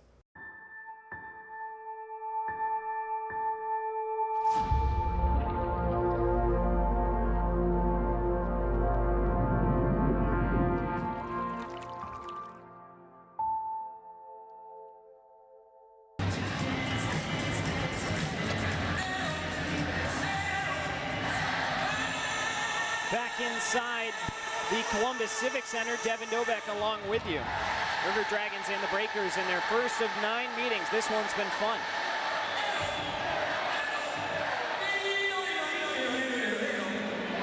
They got the classic Freddie Mercury voiceover to that, I don't even know what to call it, that chinchilla or something? I don't think that's it at all, but you know the famous video of the guy yelling on top of the rock to the Freddie Mercury concert shout. Biloxi played that last night as well at their home game. We hope you can join us inside the Mississippi Coast Coliseum. Next home game won't be for a little while. We're gonna have to wait for the Zydeco in a few weeks. Went through our upcoming schedule earlier. That will be, well, actually it'll be Columbus the night before Thanksgiving, November the 26th. So we hope you can join us for that. We've got some very special things planned. Our assistant general manager, Nate Gosline, and Lainey Forehand, our office coordinator, have put together some exciting stuff already. So stay tuned to our socials to find out more. The night before Thanksgiving, starting at the Coliseum, sounds pretty good to me. Davidson, pass over to the far side, accepts the contact. No icing here. It goes down as just a good clear.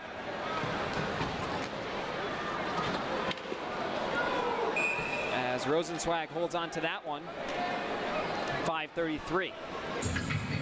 We talked about Mikey Roy and everything he's done as the equipment manager for the Biloxi Breakers. How about his assistant, Anthony Delicio, who's on the bench, made the trip.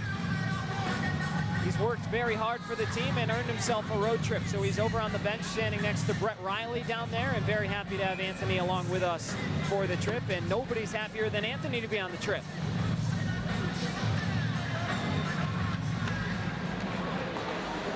Storjohn, quick snap pass on over to Colton at the point. Chouette and Blacksmith picks it off the wall. Wheeling through the circle, not on the same page with the pass that time. Davidson tried to nudge it out and go chase for a 2-on-1 the other way. Puck gloved down by Storjohn. Colton looking to sweep it back in the direction of the forward group, and Fisher forces it out. He has been solid on defense, and Charlie Penn's given him the minutes to build the confidence. Quick pass over, Lucchese shoots, and Roy's there to make another uncomfortable save exactly at the 5-minute mark. And it will be our final media timeout. With that being said, we will take it. Still tied at 3, 5 more minutes to go here in period 2. Back to the Splash. Hometown hero of the game.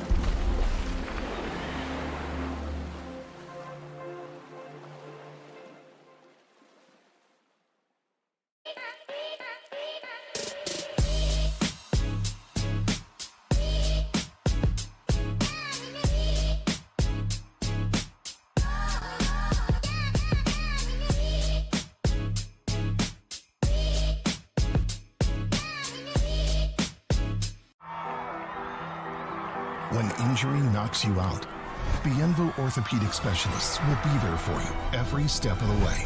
We are here to get you back in the game, back in motion, back to your life. Our elite team of orthopedic specialists will work side by side with you, educating you about your treatment plan, utilizing advanced technology, and providing you with a successful path to recovery. Bienville Orthopedic Specialists. We will get you back.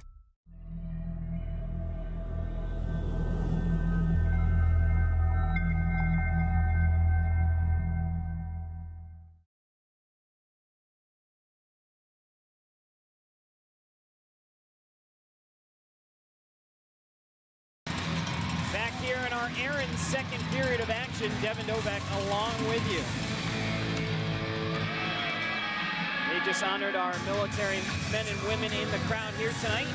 I'd like to offer a personal thank you on behalf of the Biloxi Breakers for everyone who has made countless sacrifices to defend our country and our freedoms and allowed both me and the boys to be here today. We sincerely appreciate all of your efforts. Backdoor feed from Yevdokimov down low for Henry.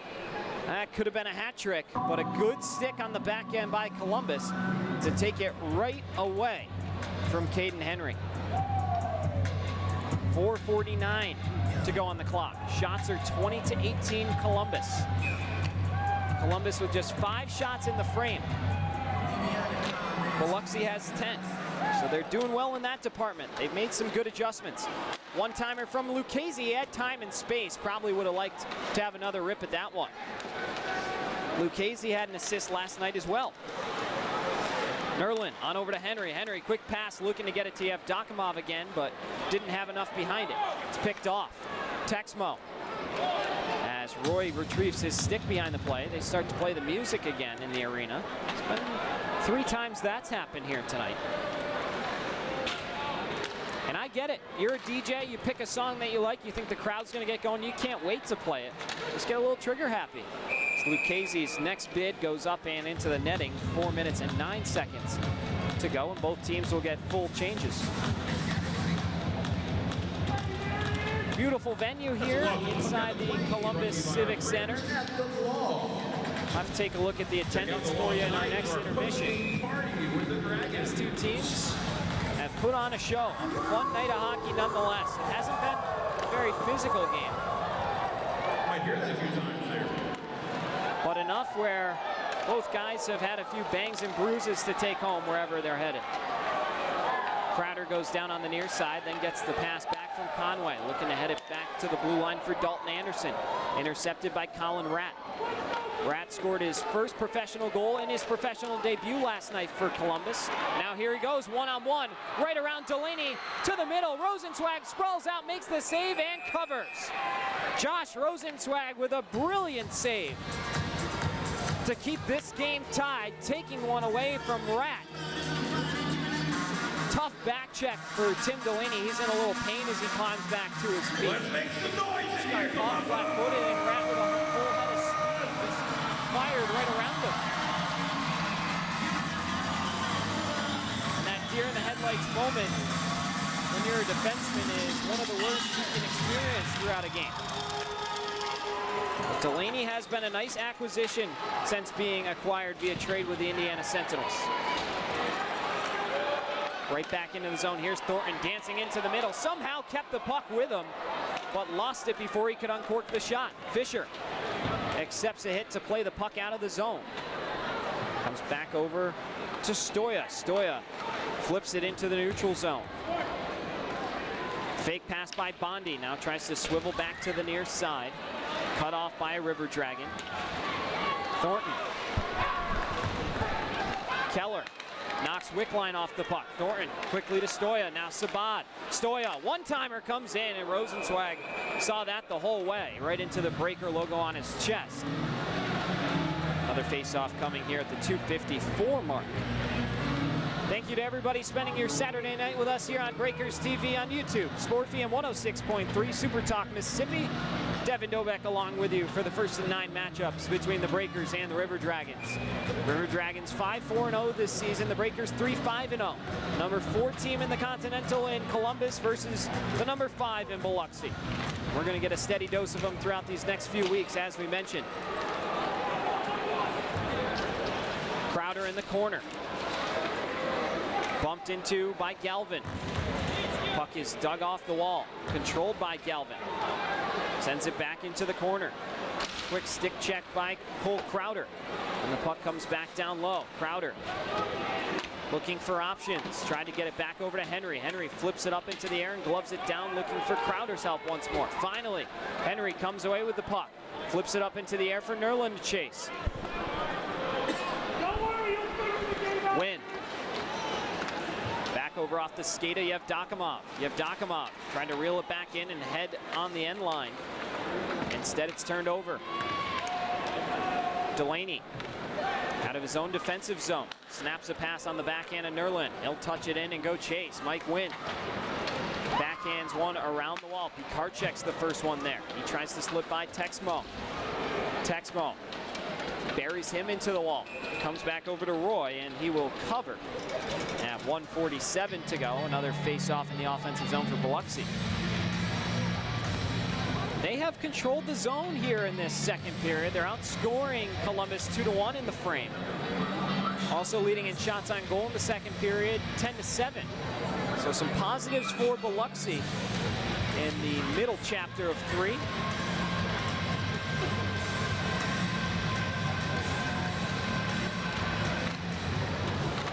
This face-off won by Columbus. Henry tried to take it to the middle, or rather that was Pikarczyk. Got taken down by the stick, no call from the officials. Inadvertent contact. Conway, touch pass for Pikarczyk, protecting it. Spinning one into the middle, Conway on goal, scars! Declan Conway, quick cat-like reflexes, finds the puck in the slot. And before Roy could even direct his attention to Conway, beats him on the stick side to make it 4-3. Conway with goals in back-to-back nights. That's his 7th of the season. And it's 4-3 Biloxi. Just what the doctor ordered, a late third period goal. Can the Breakers generate some momentum heading into the room? 90 seconds on the clock, and it sounds like church in Columbus a day before Sunday.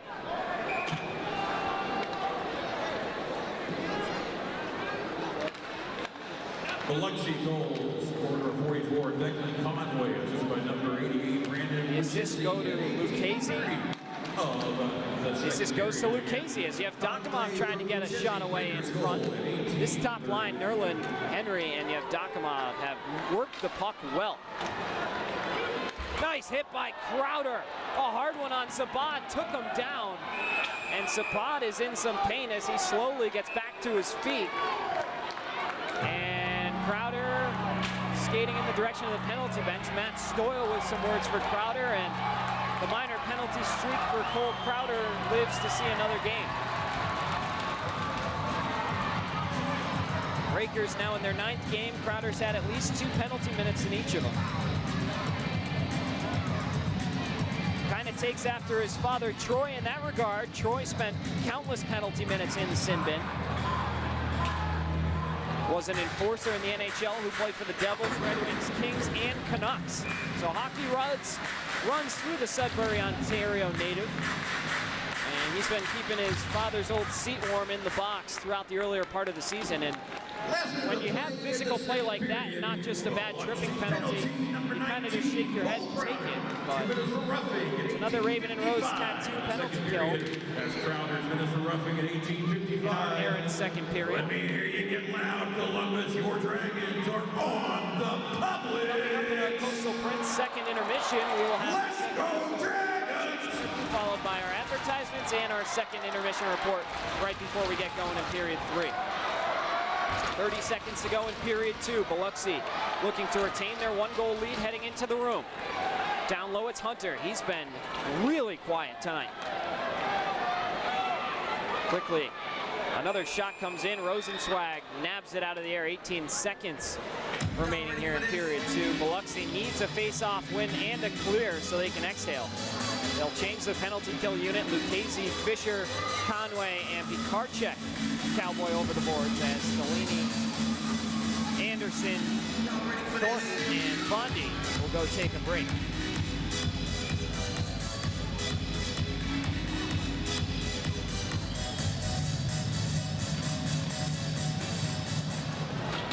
Lucchese looking to pin the puck into the wall. Barrow picks his pocket, but then the pass goes by Colton, and the Breakers get the clear, not the way they'd imagined, but it works. Pass in through the middle, deflected. Fisher had his stick lifted by Texmo, then a shot block by Lucchese as the horn sounds, and Columbus trails at 4-3, outscored 3-1 in the frame by Biloxi. They fire off the ice in a hostile manner, not happy with their game here through 40 minutes. You can imagine that Jerome Bichard is going to give them an earful in the room, but still 20 more minutes to play. As I mentioned, Pete Karchek's second half of this interview, followed by our advertisements, and then our second intermission report to gear up for the third. We'll see in about 18 short minutes.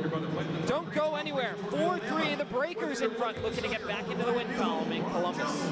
Take care of Ron Jones. Help you achieve your goals. Call Ron Jones at 706-594-4167 or check him out at Sold by Ron. That's BUYRon.com. As someone who has played for both renditions of the Seawolves and now the Breakers, what has changed for the better in your experience, through your lens?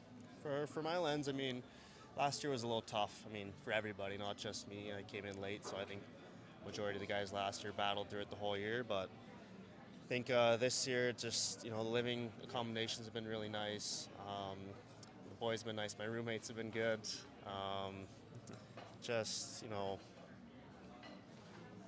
I think people are very supportive for this team to stay in Biloxi, and I like that, and it was a big reason for me coming back, that people want hockey here, and it's a great place to play, and I'm excited to try and keep hockey here, and hopefully have a good season.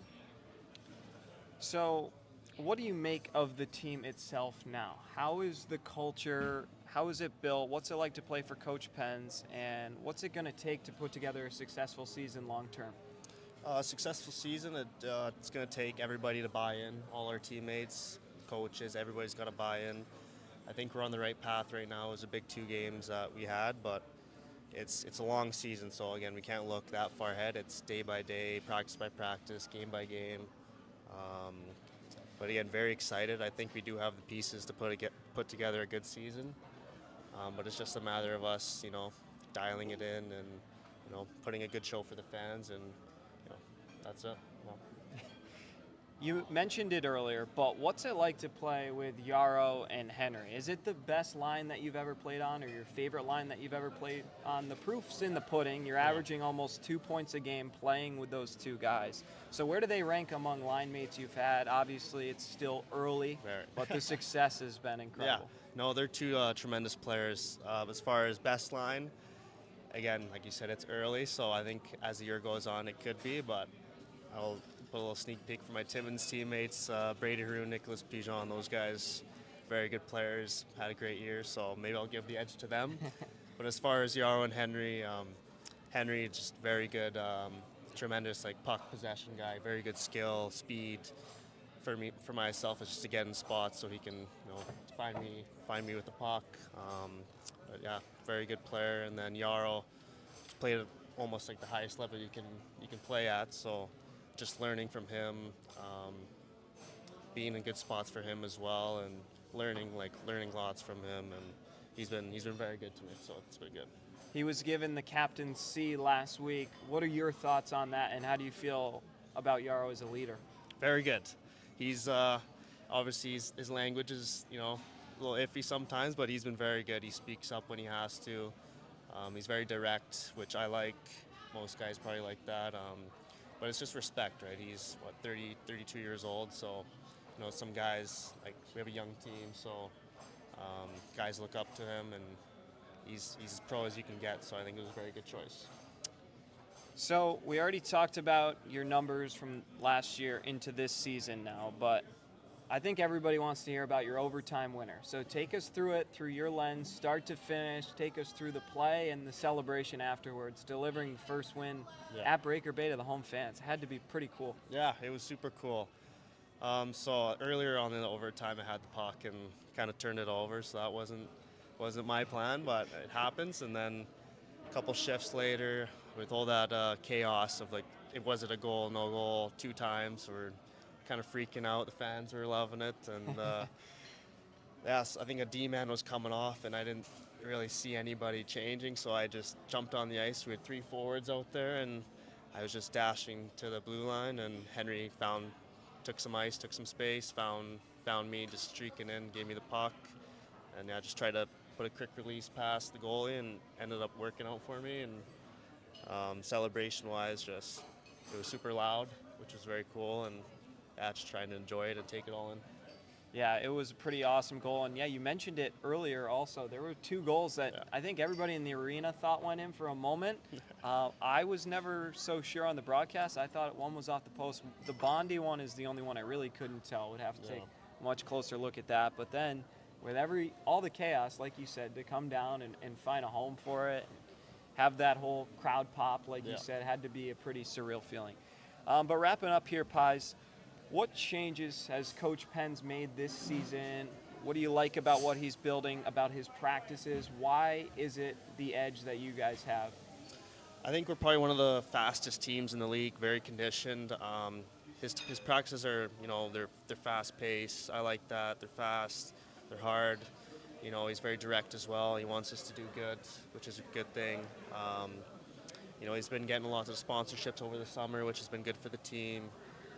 But he's done a tremendous work, and with Brett too, our trainer, Brett Riley's been getting us dialed in on workouts and making sure we're ready for the games and stuff. So, we got to put it all together, and because he's the right guy to do it for the season.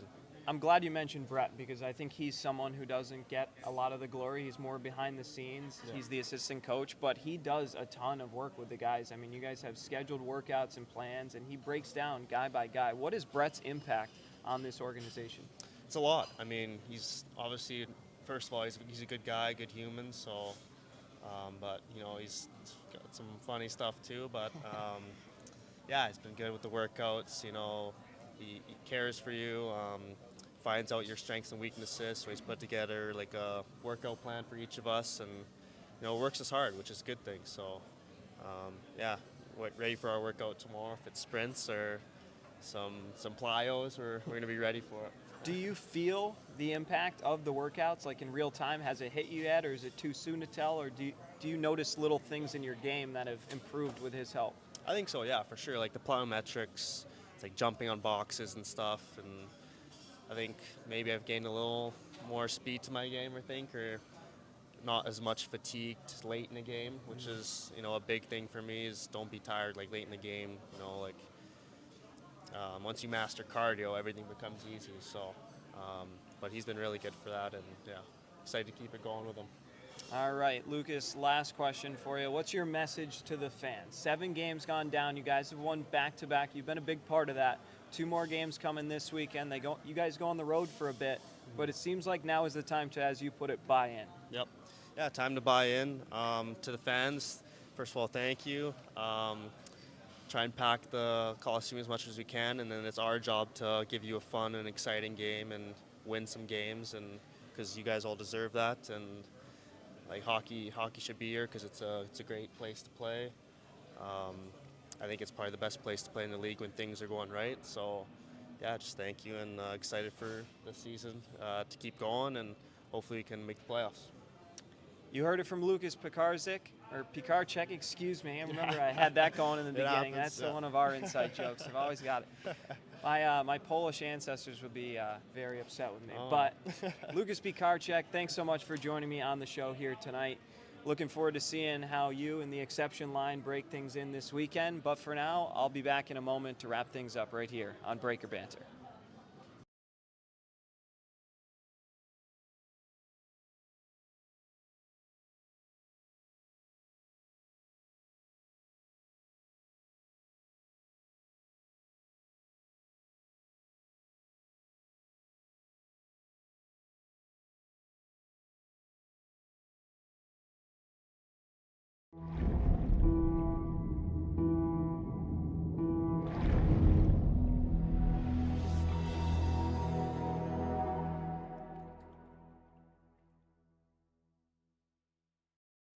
Strength isn't built in a single race. It's earned, mile after mile, pedal after pedal, step after step. The same endurance that drives athletes to the finish line fuels the steady hands and sharp focus required in surgery. It's about resilience, precision, and commitment in competition and in the operating room.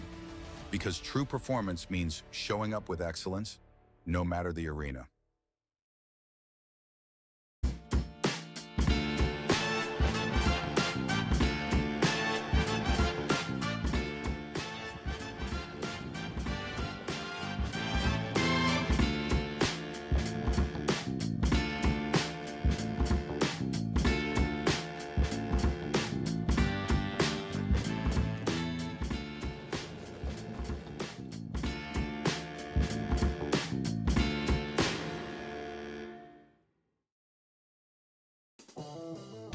Looking for your next ride? Get more at Matt Bowers Hyundai Gulfport. Every new Hyundai comes with Matt's lifetime powertrain warranty on top of Hyundai's America's Best warranty and owner assurance. No one on the coast offers more, so why go anywhere else? Visit us today during the Getaway Sales event happening now just off Lorraine Road north of I-10. Official sponsor of your Biloxi Breakers. Shop smart, buy local. Matt Bowers Hyundai, Gulfport.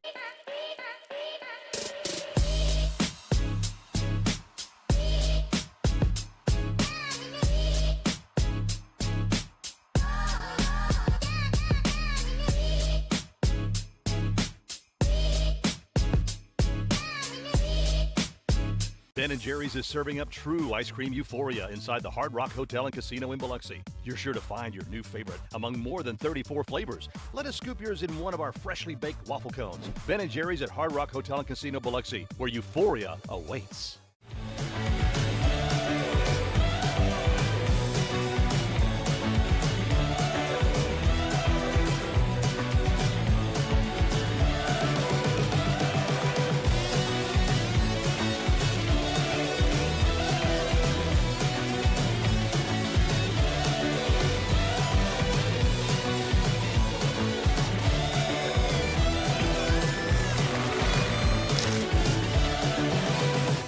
Fly in for a daiquiri that scores every time. Mile High Daiquiris is an aviation-themed daiquiri shop and the official daiquiri of the Biloxi Breakers. Open 7 days a week and offering 15 refreshing flavors, Jell-O shots, beer, and even a non-alcoholic daiquiri. They supply mobile daiquiris for weddings, birthday parties, and events. Only 4.6 miles west of the Mississippi Gulf Coast Coliseum. Grab your crew and come try the best daiquiris on the Gulf Coast where flavor takes flight. Become a frequent flyer at 1107 Cohen Road, Suite B, Gulfport. At Superior Optical Lab, we're proud to be certified as a service-disabled, veteran-owned small business and to provide quality eyewear to veterans to whom we all owe our freedom. Thank you for your service. Recharge your body. Reset your mind. Revive your spirit. At Revive and Thrive, every detail is designed to elevate your recovery and well-being. Unwind in our serene salt therapy room and float suite. Awaken your senses with the benefits of cold water immersion. Then, step into a custom-built sauna featuring soft Himalayan salt lighting for athletes, adventurers, and anyone ready to unlock the power of recovery. Discover the difference at reviveandthrivems.com. Coastal Prints is a brand new business on the coast specializing in screen printing, embroidery, and promotional items. Being local and with 30 plus years of experience, Coastal Prints carries all the hottest clothing brands and thousands of promotional items. Uniforms, workwear, hats, drinkware, coolers, tchotchkes, and much more. Coastal Prints will make your brand and logo stand out. Come see the new showroom on Seaway Road in Gulfport or visit coastalprints.com or call 228-COASTAL. The Mississippi Gulf Coast is where community and teamwork come together, on and off the ice. Fosi Residential is proud to support the Biloxi Breakers as they bring the heat to the rink this season. Fosi Residential manages 3 unique apartment communities along the coast, each offering modern finishes, resort-style amenities, and a location that puts coastal living right at your doorstep. Ready to find your community? Visit foshiresidential.com/Biloxi Breakers for more information. Every new Hyundai from Matt Bowers comes with Matt's lifetime warranty included. That's in addition to Hyundai's America's Best Warranty, a 10-year, 100,000-mile powertrain warranty, and Hyundai Owner Assurance. You get both warranties, making a new Hyundai from Matt Bowers an excellent value. Come visit us today during the Getaway Sales event at our new showroom just off Lorraine Road north of I-10 in Gulfport. Shop smart, buy local. Matt Bowers Hyundai, Gulfport. When injury knocks you out, Bienville Orthopedic Specialists will be there for you every step of the way. We are here to get you back in the game, back in motion, back to your life. Our elite team of orthopedic specialists will work side by side with you, educating you about your treatment plan, utilizing advanced technology, and providing you with a successful path to recovery. Bienville Orthopedic Specialists. We will get you back. When things heat up, you don't just want a cold one. You want the coldest one. The cold lagered, cold filtered, cold packaged one. Mountain Cold Refreshment. Coors Light. Choose chill.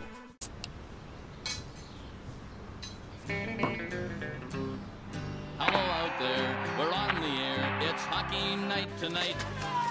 Tension grows, the whistle blows, and the puck goes down the ice. The goalie jumps and the players bump and the fans all go insane. Someone roars, Bobby scores, that's a good old hockey game. Oh, the good old hockey game is the best game you can name. And the best game you can name is the good old hockey game. Where players dash and skates a flash, the home team trails behind. But they grab the puck and go bursting up and they're down across the line. They storm the crease like bumblebees, they travel like a burning flame. We see them slide the puck inside, it's a good old hockey game.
Back inside the Columbus Civic Center. Devin Dobek along with you in our Coastal Prince second intermission. Let's take a look at our summary here through 40 minutes of play. It has been a fun one. The numbers look like so. The score 4-3 in favor of the Breakers.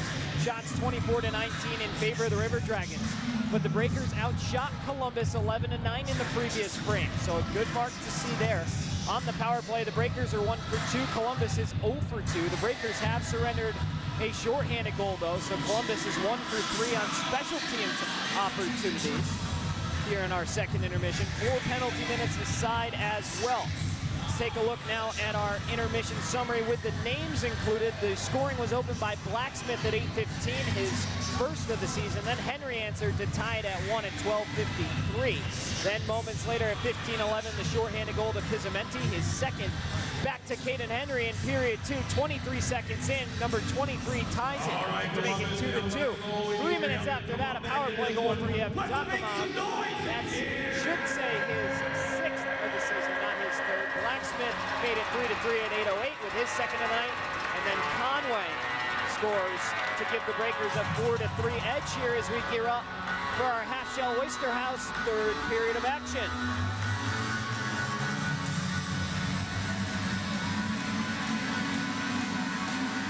Breakers will be short-handed for a moment. Cole Crowder still some time to kill on his roughing minor. So we'll skate 5-on-4 as we're back underway from Columbus. Storjohn gets it on over to Hunter. Deflected pass to Thornton. Quick shot from a low angle, steered away by Roy. First shot of the period already. Breakers have 20 in the game. Still a little bit more time for Crowder before he's released. 30 seconds before they get back one of their top points getters as Rosenzweig lets that one go through the blue paint. Now over on the near side, Hunter drops it down low for Storjohn. Hunter coming in to help. A couple Breakers continue to harass him on the wall. Lucchese flips it up and the length of the ice down to Tyler Roy. Puck jumped when it hit the blade of his stick for a moment here.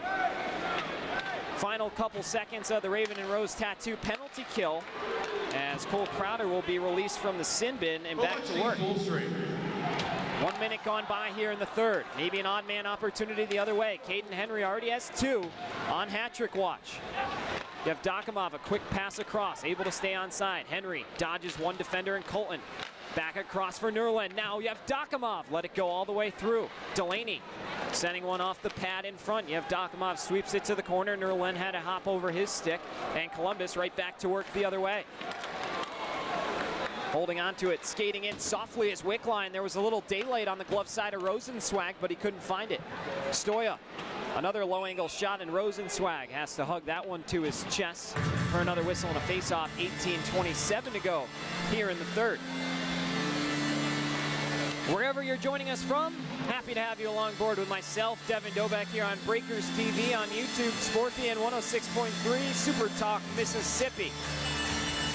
Keep making noise in here. First of 9 matchups between these two Southern foes, and the first of 4 in the next 2 weeks. We'll be seeing a lot of each other. If those next games are anything like tonight, we are going to be in for a treat over these next couple weeks before Thanksgiving. Another turnover, Wickline in front, kick save Rosenzweig. It had to be a good one. Using all the flexibility in his 6'3" frame to make sure that one didn't find the twine. Rosenzweig's been sharp when he needed to be here tonight. He gets hit hard behind the goal, and now here's Hansen coming to help out his goaltender, jumping on someone. Rosenzweig wants a piece of him too. Pandemonium in Columbus, down in the corner. Rosenzweig got cleaned out behind the goal, and we're going to see some penalties now here. Referees telling Rosenzweig to head off. I'm not sure if he's ejected him from the game for shedding his blocker and glove, as Hansen, sticking up for his netminder, is going to be sent off. We got the John Cena music pumping in through the speakers here at the Columbus Civic Center. And we're going to have to iron out some things on the penalty sheet. So bear with us here. We're going to take a quick break, step aside while the referees go to work, and hear from Matt Bowers. When you think Nissan, think Matt Bowers Nissan d'Iberville, where every new Nissan comes with Matt's lifetime powertrain warranty included. And to keep your new Nissan running well, there's never an appointment needed for express service in our service department. Just stop by for routine maintenance like oil changes, brakes, tires, and batteries. Matt Bowers Nissan is proud to call the coast our home and is proud to sponsor your Biloxi Breakers. Shop smart, buy local. Matt Bowers Nissan, South Mississippi, d'Iberville. Back here inside the Civic Center in Columbus. And what just popped in my head during the commercial break, I'm curious if any of the fans thought so as well, but Trevor Babin is currently serving a 2-game suspension for getting into a physical altercation. Can you imagine if him and Rosenzweig were to go at it here tonight? I do not believe Rosenzweig has a formal professional fight against another goaltender in the FPHL. Have to take a look in the Athens archives to find that.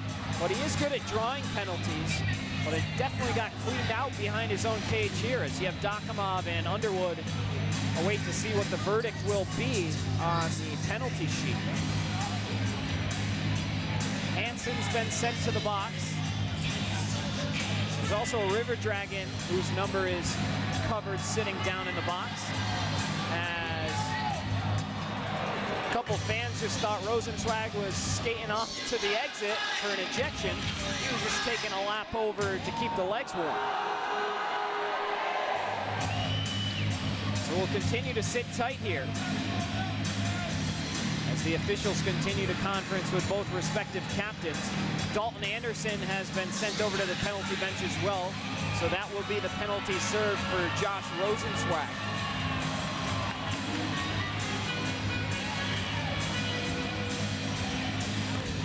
So we're definitely going to have some special teams, but not on the scoreboard just yet. Charlie Penn's taking a look at the play over on his iPad on the Breakers bench. Jerome Bichard pacing back and forth, awaiting to see if he's going to go penalty kill, power play, or if we're going to skate forwards. Referees have left the glass, still waiting for the times to show up on the scoreboard, though. Put the Rosenzweig one on there just because we definitely know that. Anderson wasn't even out there for that, so he's definitely serving the penalty for the goaltender, who, of course, can't sit in the box.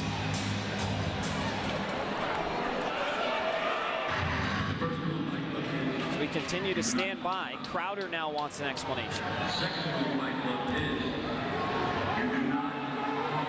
Charlie Penn's hard at work.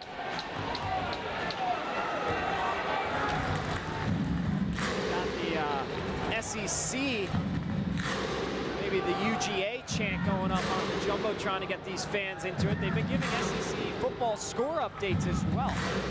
So Rosenzweig is going to be the only one given a penalty after all that. Not the guy who hit him. So we will skate 5-on-4 in favor of the River Dragons. They're going to head back to work on the power play. It's another Raven and Rose tattoo penalty kill for the Breakers.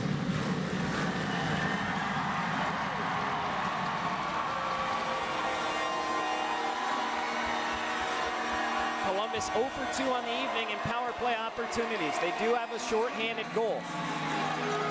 Great opportunity to get the equalizer now with the crowd coming to life behind them. So matching penalties to Hansen and his dance partner who hit Rosenzweig.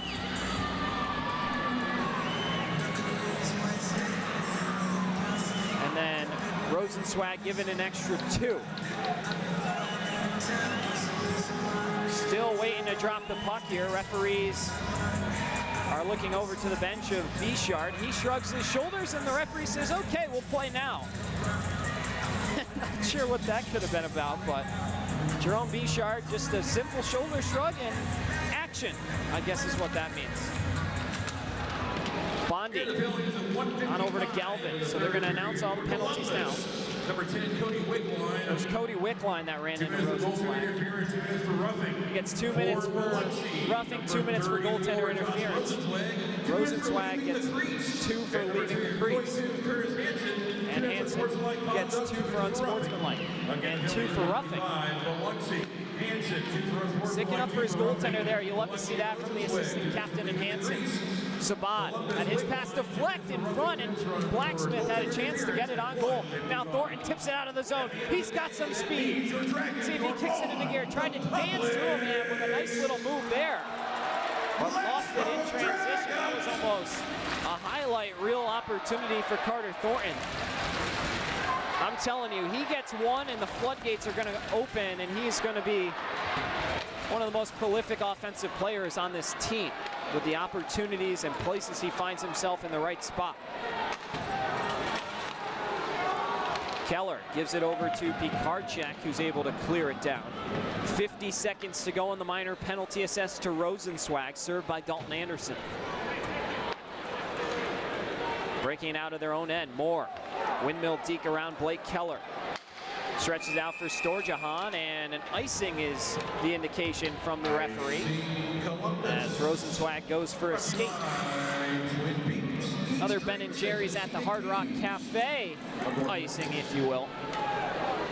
16:41 to go in regulation. Breakers lead at 4-3. 36 seconds to go on Rosenzweig's minor.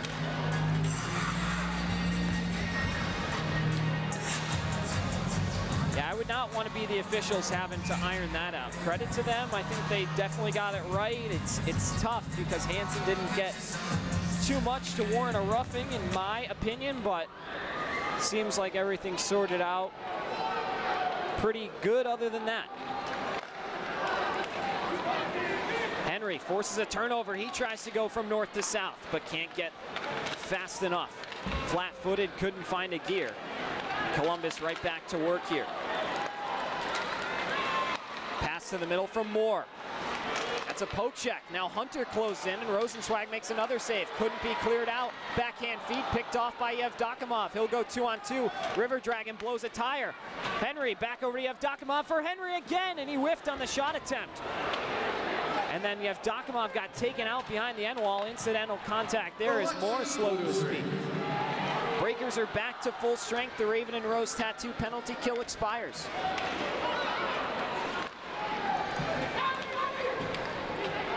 Underwood, quick snap pass across to Sabat. He's been in a defensive position tonight, but a forward by trade, similar to what Cole Crowder's been doing and Trey Fisher's been doing for the Breakers. This one is off the foot in deep. Bondi rubbed off the puck with a hit, then coming in hard as Blake Keller rattled the whole end wall and tipped himself over in the process. Pulling the puck out of harm's way this time comes Rat. Now Rat again on his backhand, closing in. Breakers trying to force a turnover out of the defensive zone. Sabat over to the far side, shot from the point, never got all the way home. Taken down is Henry from his knees, able to get it out to Nerlin. And it will go the length for an icing. Get our first media timeout here, 14:56 to go in the third period. Are you having fun yet, Biloxi? We'll take a quick break and be back in a moment. Breakers, River Dragons separated by a goal.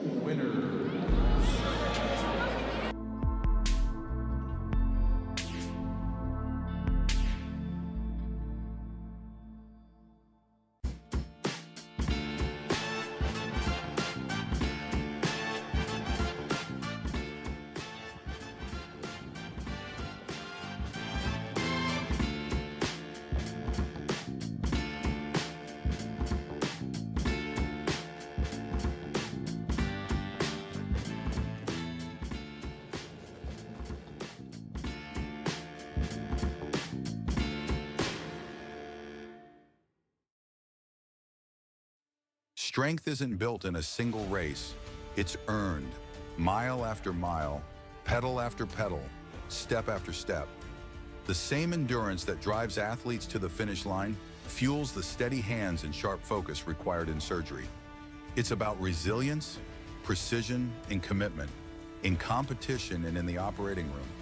Because true performance means showing up with excellence, no matter the arena.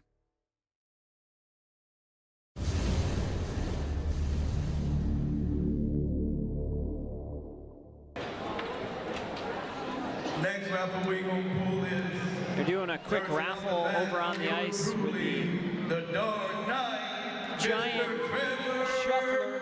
So it's going to be a bit of a delay with our next face-off. Trevor Babin is selecting the numbers, the suspended goaltender for Columbus. He's going to reach in, draw another. I did not get my 50-50 tickets tonight. Winning number is 7025866. Once again, that's 7025866. The officials are rolling their eyes. They're waiting for the raffle to be over so we can get back to some hockey here. 14:56 to go here in our half-show Oyster House third period of play. Breakers lead it 4-3. Thank you, Rico. We got the more cowbell SNL bit on the Jumbotron as finally the ice is cleared. Once they shut the door, we'll be back. The only prescription is more cowbell.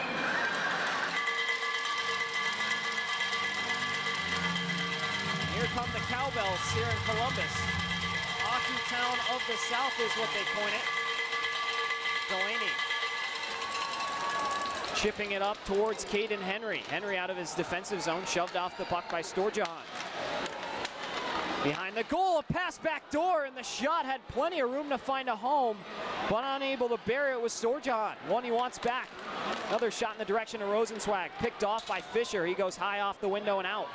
A really good clear. Nerland's going to make sure this won't be an icing on his horse. Puck might not even have got to where it needed to go anyway. Quick pass across to Storjohn. He's had a few chances here early on in the third period of play. Cole Crowder through the legs of a Columbus defender. Now over to Blacksmith. Blacksmith in the middle, they score! It's Alex Storjohn. He had 2 or 3 grade A scoring opportunities on this exact same shift, and finally he's rewarded as he flips that one over the glove side of Rosenzweig. And it's 4-4. We knew we were going to be set up for a fun finish, but you would have liked Biloxi to carry that lead a little bit longer. All these Columbus fans have this cool little dance they're doing. I know Breaker Nation has been brainstorming some ways they can get into the new Sandstorm goal song. And I'm excited to see what they end up coming up with once the Breakers hit their stride this season.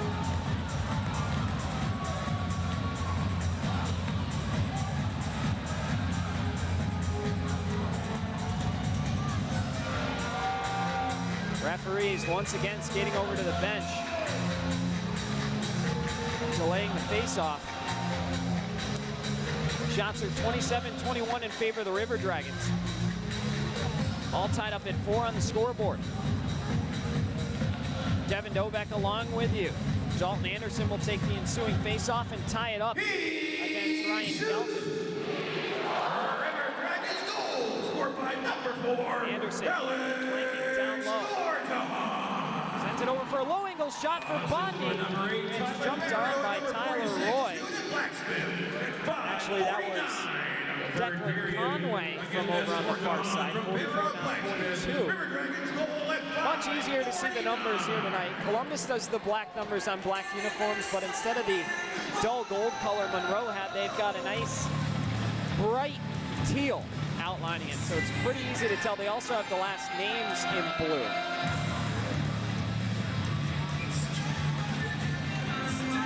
Henry and Galvin will take the next faceoff. Quick shot off the draw by Nerland.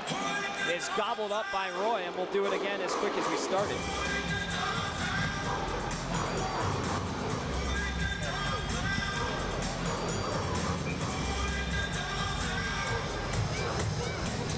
Henry, a face-off, Deke, and gets it back on over to Nerland. Nerland shielding the puck with his body. Chip back down low in the direction of Henry.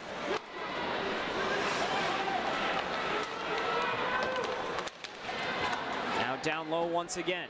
Colton sweeps it around the wall, picked up by Galvin.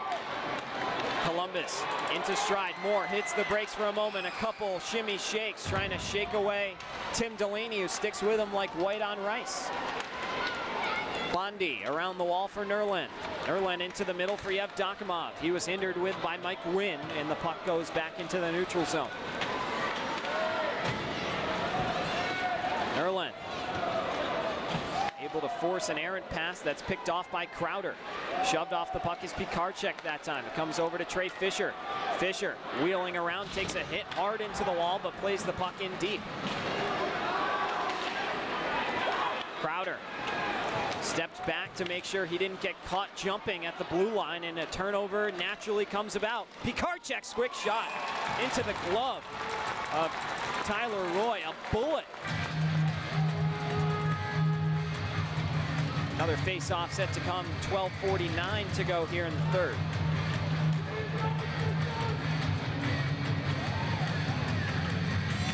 Breakers have surrendered plenty of goals against. We noticed that in the goal differential, which currently sits at -7.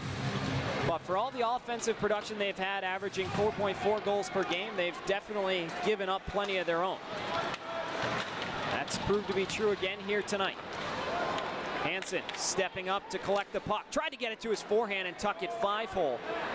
but lost it in transition. Blowing a tire is a River Dragon on the near side. Over to Colin Rat. Rat with his backhand. Centering pass goes right over to Pikarczyk and got a little flustered in that high danger area and decides to flip it and accept the icing. The draw returns back to the Breakers' end with the same personnel.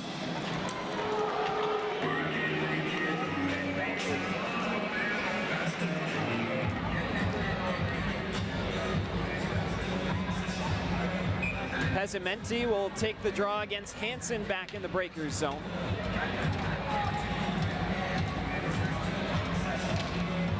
And it will be controlled by the Dragons. Here's Rat looking for some room. Sends in a shot that Rosenzweig is going to feed back to himself and cover up as Hansen has to get untangled with another Dragon.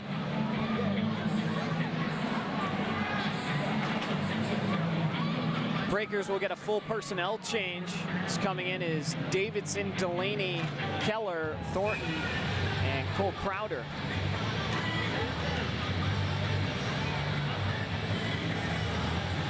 Clock should read close to 12 minutes. We'll sync them up for you and get back on track.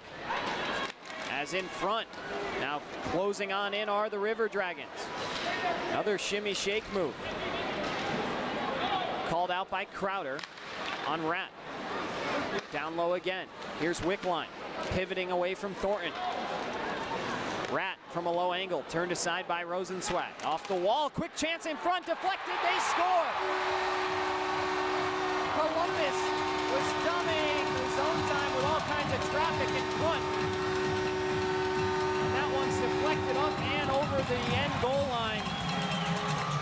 Columbus has come from a goal down here in the third period to take the lead at 5-4.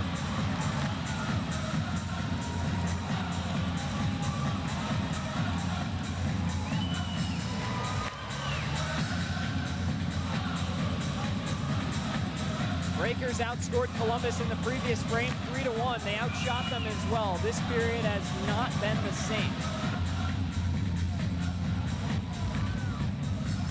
River Dragons have been all over them in the zone time. Breakers have had a couple opportunities, but it's mostly just shots on the rush. Haven't been able to establish and set up any sort of play. Definitely go for a power play right now. River Dragons goal scored by number 10, Blacksmith. Cody Shoved off by Bondi. number 6, Lucas Texmo, and number 87, Colin Rat. Going down is Blacksmith, wanted a ball from the official, won't get it. Good effort from the official to get that ball. Viral. To the skates of Caden Henry. Keeps zone time alive. Henry forces a turnover on goal. The rebound, Nerland scars! Aldi Nerland! This kid is incredible. A multi-point game last night, a multi-point game here tonight, and he's got the equalizer with a shade over 11 minutes to go in the third. Before Columbus could even hear the scoring summary from the public address announcer, the Breakers force a turnover in the offensive zone. Henry's shot spits right back to Nerland, and he buries it, and it's 5-5.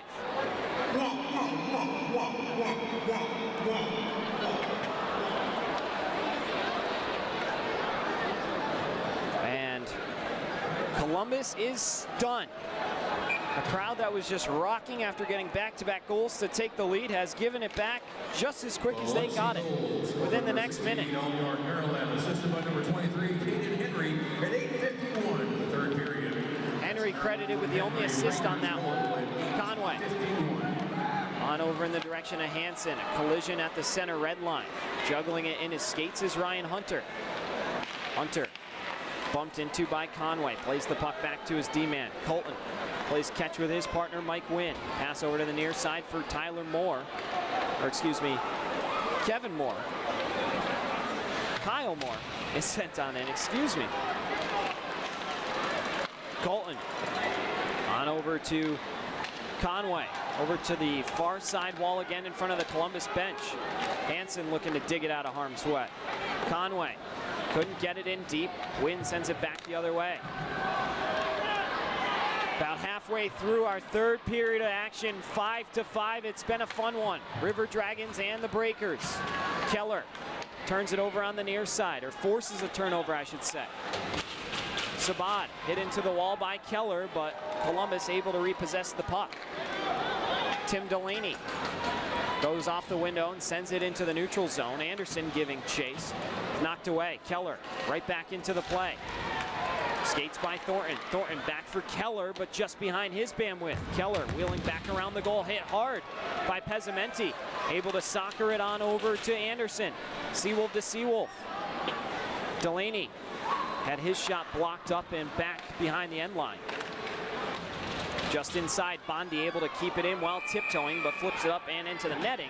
And at 9:27 to go, we have our next media timeout. Breakers and the River Dragons back and forth we go. 5-5 is our score. Back in a moment.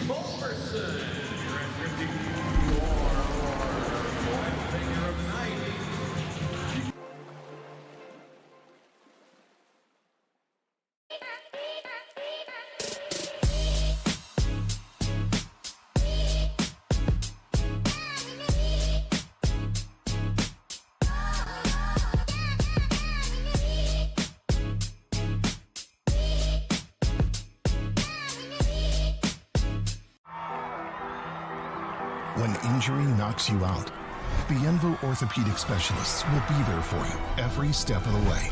We are here to get you back in the game, back in motion, back to your life. Our elite team of orthopedic specialists will work side by side with you, educating you about your treatment plan, utilizing advanced technology, and providing you with a successful path to recovery. Bienville Orthopedic Specialists. We will get you back.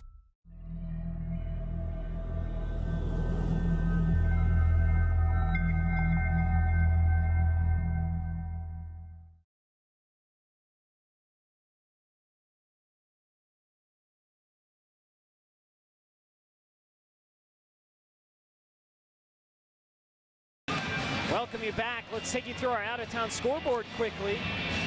Twin City defeats Blue Ridge 3-1, so they have a chance to overleap the Breakers. Breakers are going to have to find a way to get some points here tonight. Port Huron defeats Indiana 4-3, but Indiana with a solid weekend. They won 9-3 last night and fall 4-3 here tonight. In the big game, what everybody was expecting to be a fun battle of heavyweight juggernauts, Athens and Binghamton is all of a sudden a 7-1 Black Bears lead. They took exception to the loss last night, 5-3 against Athens. And then Danbury leads Watertown 1-0. Those are all the active games other than what we have here tonight, 5-5 in the third. Definitely the best game going on throughout the league. Centering pass knocked away from Sabat. Nerland just out of the reach of Caden Henry. You have Dakamov on the forecheck, comes around the wall in the direction of Nerland. Now Crowder taps it over to Delaney. Slid over to Crowder once again. Stretch pass across to the far side. Karam's off the wall in deep. Below the end line. Back on over to Caden Henry. Henry in front. That one never got on goal, and it's deflected back out once again. 8:35 to go. Period 3. What a fun one we've had. This one will be iced, and the draw will return to the Biloxian. 8:28 to go. Third. Appreciate everybody spending their Saturday night with us here on Breakers TV, Sportfeed, YouTube, and 106.3 Super Talk Mississippi. My name's Devin Novak. Happy to welcome all of our viewers from around the FPHL as well as Breaker Nation, of course. 5-5 on the scoreboard. Caden Henry will take the draw against Tyler Barrow. Won by Barrow. In the far corner, Crowder ties up his man. Henry looking to dig it out of traffic. He does. Maybe numbers the other way for the Breakers. An odd man rush developing at 3-on-2. Nerland closing in, shoots one, and a save made by Roy. You have Dakamov was there on the back door, but the passing lane was clogged. Storjahan on over to Blacksmith. Blacksmith holds and shoots. Trey Fisher got most of that one as the shot goes wide off the deflection of him. Now another 2-on-1 for the Breakers. Nerland and Henry this time lead the charge. Nerland holding over to Henry, scores! Hat trick for Caden Henry. And And the Breakers are back in front at 6-5. The top line strikes again. Nerlin with a beautiful feed. Henry pounds it home. His third of the night, his second hat trick of the season. 6-5. Wow.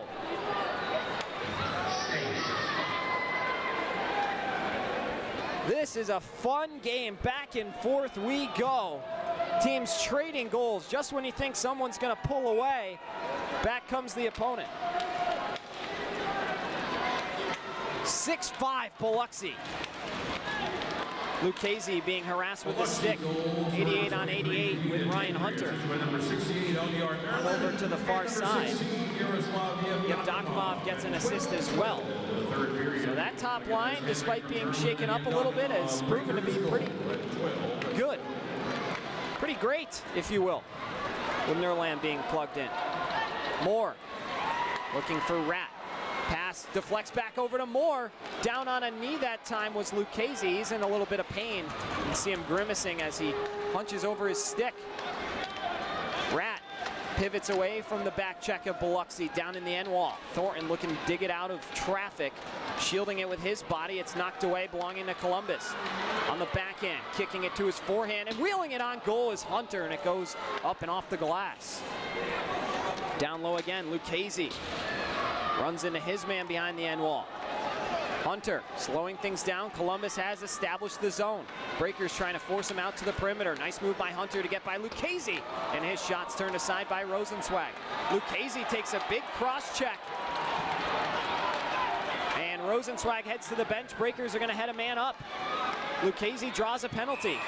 And as Columbus touches up, the fans, I think they got a little too excited seeing the empty net and forgot about the call. And regardless, would have been a breakaway had we played on. But Biloxi is going to head to a walk-ons power play here with 6:24 to go.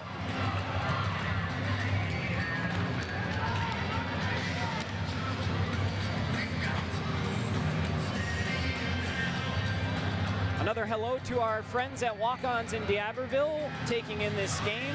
8:42 local time back home there. 9:42 here on the East Coast. As the guilty party is Colin Ratt, the rookie, in just his second FPHL game. He's booked 2 minutes for the cross check. Ratt 6'2", 214 out of Maniwaki, Quebec.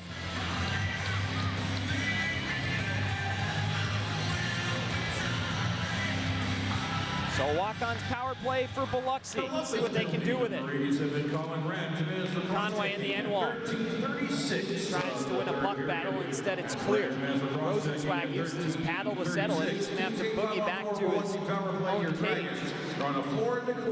Crowder accepting the contact and actually inviting it from Galvin. He gets tied up in the corner, and Columbus is gonna steal some extra seconds off the penalty clock.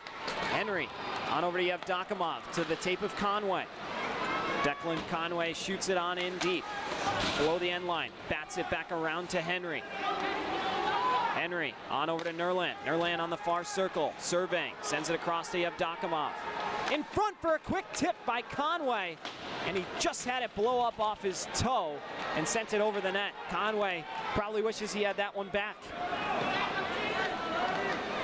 5.5 minutes to go in the third period. 6-5 Biloxi. Over to Yevdokimov, in across the blue line. Sweeps it back to Nerland. Backhand feed as he would have got tied up, and now maybe a 2-on-1 back the other way. Shorthanded Crowder. Lets it go to the middle. Pezzamenti scores! His second shorthanded goal of the night. Another breakdown by the Breakers. And like I said, just when you think someone's going to run away, the opponent climbs back in. Columbus does just that. Their second shorthanded goal of the night. The 5th against the Breakers this season.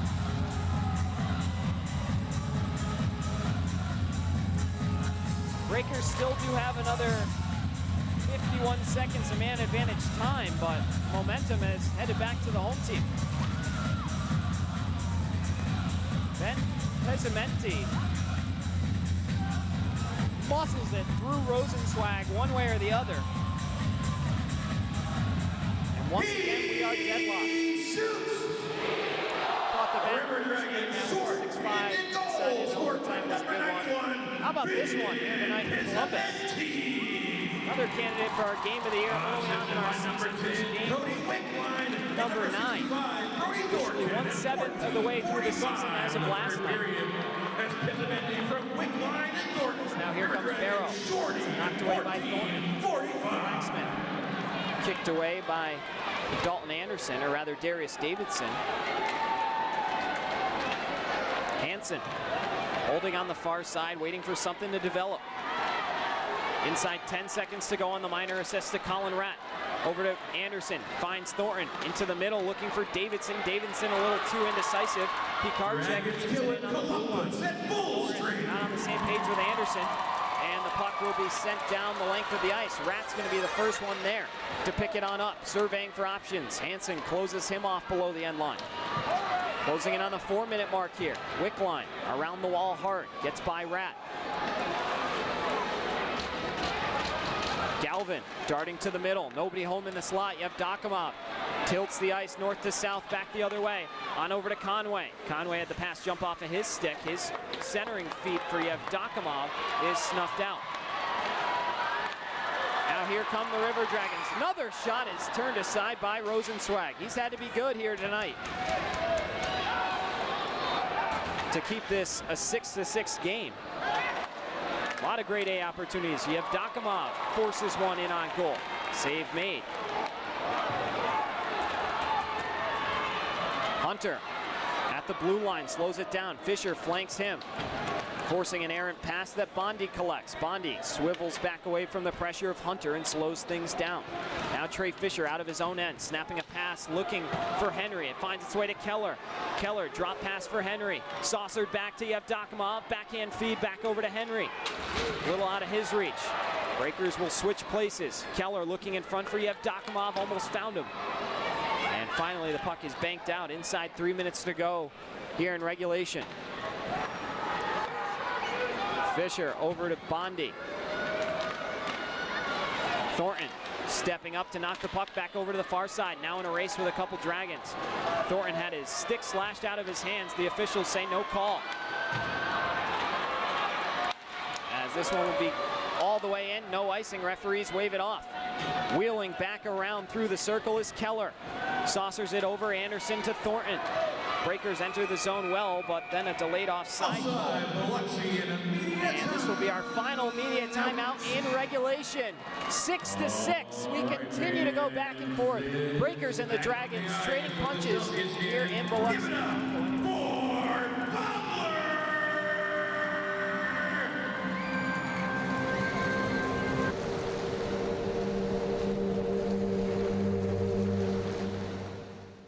Fly in for a daiquiri that scores every time. Mile High Daiquiris is an aviation-themed daiquiri shop and the official daiquiri of the Biloxi Breakers. Open 7 days a week and offering 15 refreshing flavors, Jello shots, beer, and even a non-alcoholic daiquiri.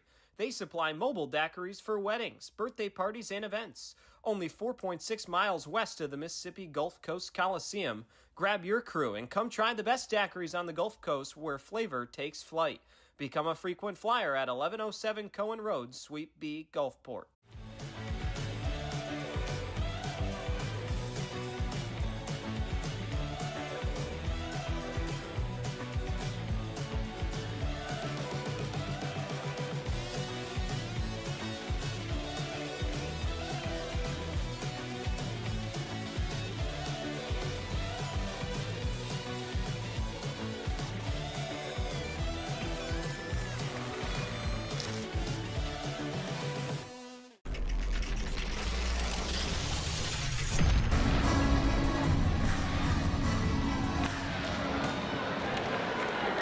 Welcome you back here inside the Columbus Civic Center. Devin Doback along with you. River Dragons and Breakers in a fun one. Our viewership count keeps going up. If you're just joining us, welcome. You've missed a lot, but you're here in the right time to decide who's going to be the winner.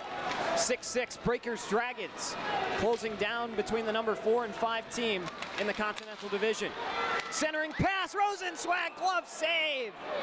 Josh Rosenzweig leaps out of the blue paint, snares it out of the air to keep this a tie hockey game. A brilliant save from the Breakers netminder, Rosenzweig. Barking orders to his defense saying, hey, we did not have that back goal. Maybe not that quite exactly, but something along those lines.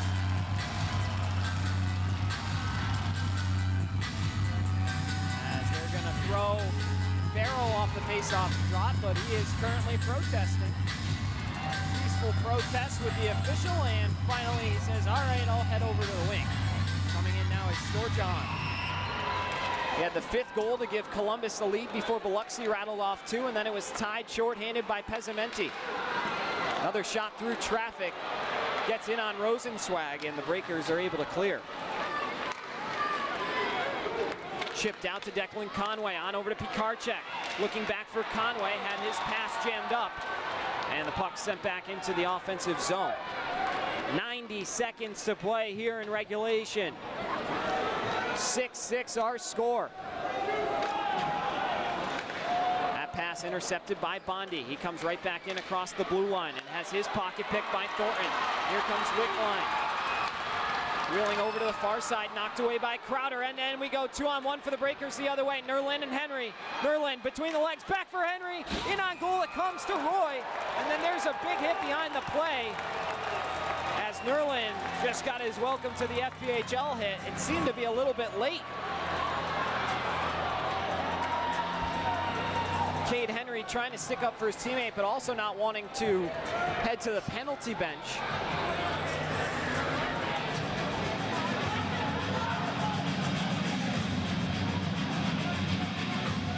Nerlin takes off his hat to recollect himself. Happy to see he's back up on his feet and appears to be okay. He is fun to watch with the puck. You can certainly tell why he was a part of the Kazakhstan World Junior team. He's got game. Charlie Penz has been waiting for his arrival, and now he's come, and he's got multi-point games in each of his first 2. 1 minute left to play here in regulation. Down low, slams in the spot. Columbus rises to their feet here. The fans are up. Who wants to be a hero in Columbus? Another muffin from the point, never got very far through. Back down low, it's Henry. Nerlin, backhand blind feed. Henry wasn't ready for it, but Columbus gets caught offside. And with 35 seconds to go, another face-off set to come just outside the blue line. I think at this point, both teams would like to just take the 1 point and head to overtime, because it certainly felt like both of them have had multiple opportunities to win the contest. And they deserve something for their efforts. If they can win it in regulation, great, but I think definitely at least getting a point out of it is mandatory, as Rosenzweig has a shot from the red line come in, and he's forced to hold on to that one. 29 seconds to go. Shots are 38-31 in favor of the home River Dragons. Devin Dovek along with you on Breakers TV, Sportfeed, YouTube, 106.3 Super Talk Mississippi, and at Walk-Ons in D'Aberville for our watch party. Wherever you're joining us from, happy to have you. As Rosenzweig makes another tough save there. Precious seconds continue to click off the clock. Fishing it out of trouble. Hansen now tied up on the far side. Officials monitoring that. And they say let the boys play on. Conway looking to dart to the middle. Pikarczyk swats at it, broke his twig in the process. Now here comes Columbus. One last push with 5 seconds to go. Moore goes all the way around Rosenzweig's goal. Coming into the middle, tried to get a shot off, and then took one after the whistle. And Conway didn't like that, gave him a little shove. And we are headed to overtime. A 5-minute 3-on-3 sudden death. What a fun one this has been. 6-6, and it's going to be decided in 3-on-3, if not a shootout. Stay tuned. We're going to catch our breath and send it to immediate timeout. We'll be back in a splash.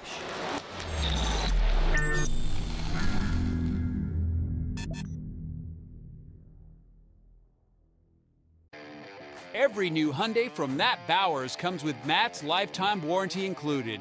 That's in addition to Hyundai's America's Best Warranty, a 10-year, 100,000-mile powertrain warranty, and Hyundai Owner Assurance. You get both warranties, making a new Hyundai from Matt Bowers an excellent value. Come visit us today during the Getaway Sales event at our new showroom just off Lorraine Road north of I-10 in Gulfport. Shop smart, buy local. Matt Bowers Hyundai, Gulfport.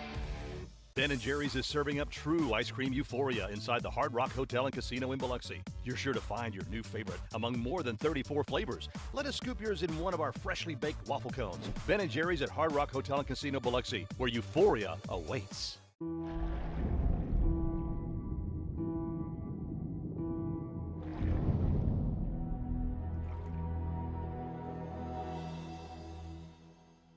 When you think Nissan, think Matt Bowers Nissan d'Iberville, where every new Nissan comes with Matt's lifetime powertrain warranty included. And to keep your new Nissan running well, there's never an appointment needed for express service in our service department. Just stop by for routine maintenance like oil changes, brakes, tires, and batteries. Matt Bowers Nissan is proud to call the coast our home and is proud to sponsor your Biloxi Breakers. Shop smart, buy local. Matt Bowers Nissan, South Mississippi, d'Iberville. You can hear it's loud in this barn. Devin Doback along with you. We're 80 seconds away from the overtime frame. The Biloxi Breakers 3-5-0. Columbus 5-4-0. The number 4 team versus the number 5 team in the division. Some precious points on the line, or a precious point I should say. It's already been a point apiece in the standings. This is for that coveted second. Who will get it? The Breakers need it bad after the Carolina Thunderbirds, or rather, the Twin City Thunderbirds picked up a win against Blue Ridge tonight. So the Breakers trying to continue to stave off the Twin City Thunderbirds, who are trying to overcome them. The Zydeco remain at the bottom in 7th in the Empire, or the Continental, I should say. But it has been a game to remember between these two squads. If the other 8 are half of what this is, then we're in for a treat.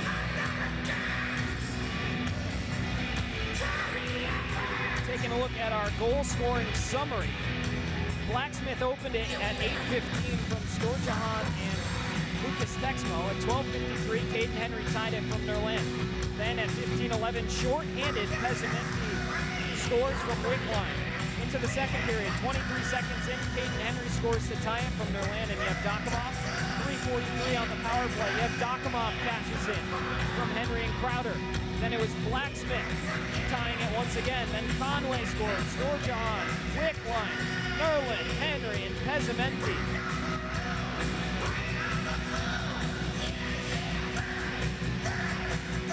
So here we go. It's overtime. From the Columbus Civic Center, Charlie Benz goes with Caden Henry, Arlie Yevdokimov, and Graham Bondi. Blacksmith, Lucas Texmo, the other unit. Blacksmith gives it away in the offensive zone. It comes back over to Yevdokimov. In across the blue line with speed, darting to the goal. On goal, and a save made by Roy. Slowing things down is Barrow. 20 seconds gone by here in our overtime frame. Devin Doback along with you. Sent into the neutral zone for Blacksmith. A race to the middle for Barrow, along with Henry, and a save made by Rosenzweig. Blacksmith wheeling around to the point. Gets shoved out into the neutral zone by Yevdokimov, has to wait to re-enter with a tag up needed. Now over on the far side. Slowing it down is Texmo. Wheeling back over the top of the key, snaps it to Barrow, and Barrow will escort the puck back into the neutral zone. Barrow gets flanked by Yevdokimov, looking to force a turnover. Now a pass over to the far side. Bondi got caught watching, and Hunter has his pocket picked. A great recovery by Grant Bondi, as that could have been trouble. Henry overskated the puck, leaves it behind for Hunter. Columbus right back into the zone. Minute 20 gone by here in the overtime frame. Toe drag move by Kyle Moore goes awry. Yevdokimov in a long shift gets taken down. Breakers need a change bad. Columbus has already had one. Yevdokimov laboring to try and create some pressure. Henry now goes after Hunter. Hunter hard to the goal, to his forehand, scores.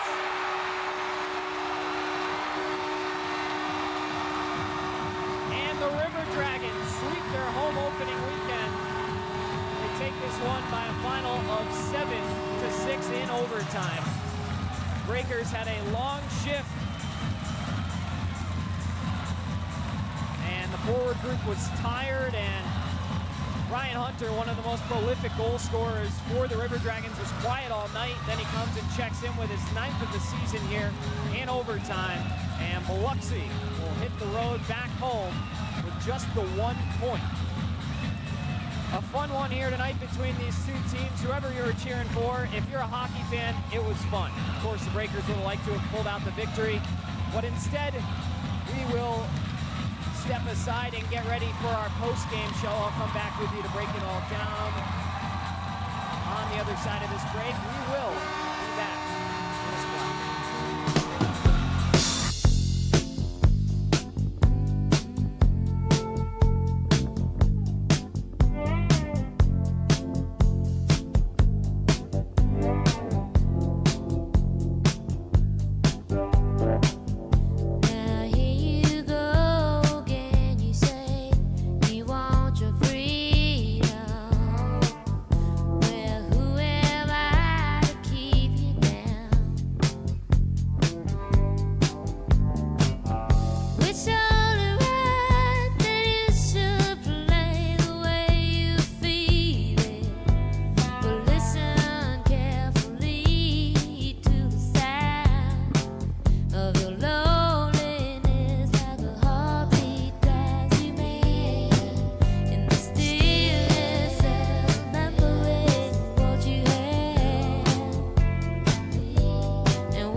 Welcome you back inside the broadcast booth here at the Columbus Civic Center. Devin Dobek along with you. The Breakers dropped this one in overtime by a final score of 7-6. Ryan Hunter is the hero tonight for the River Dragons in a back-and-forth game. Let's tell you how we got here. We started two in the overtime frame, but it was Columbus striking first, courtesy of Blacksmith, and Henry tied it 5 minutes after that. Still in the first period, a shorthanded goal for Pizzamenti from Wickline to make it 2-1.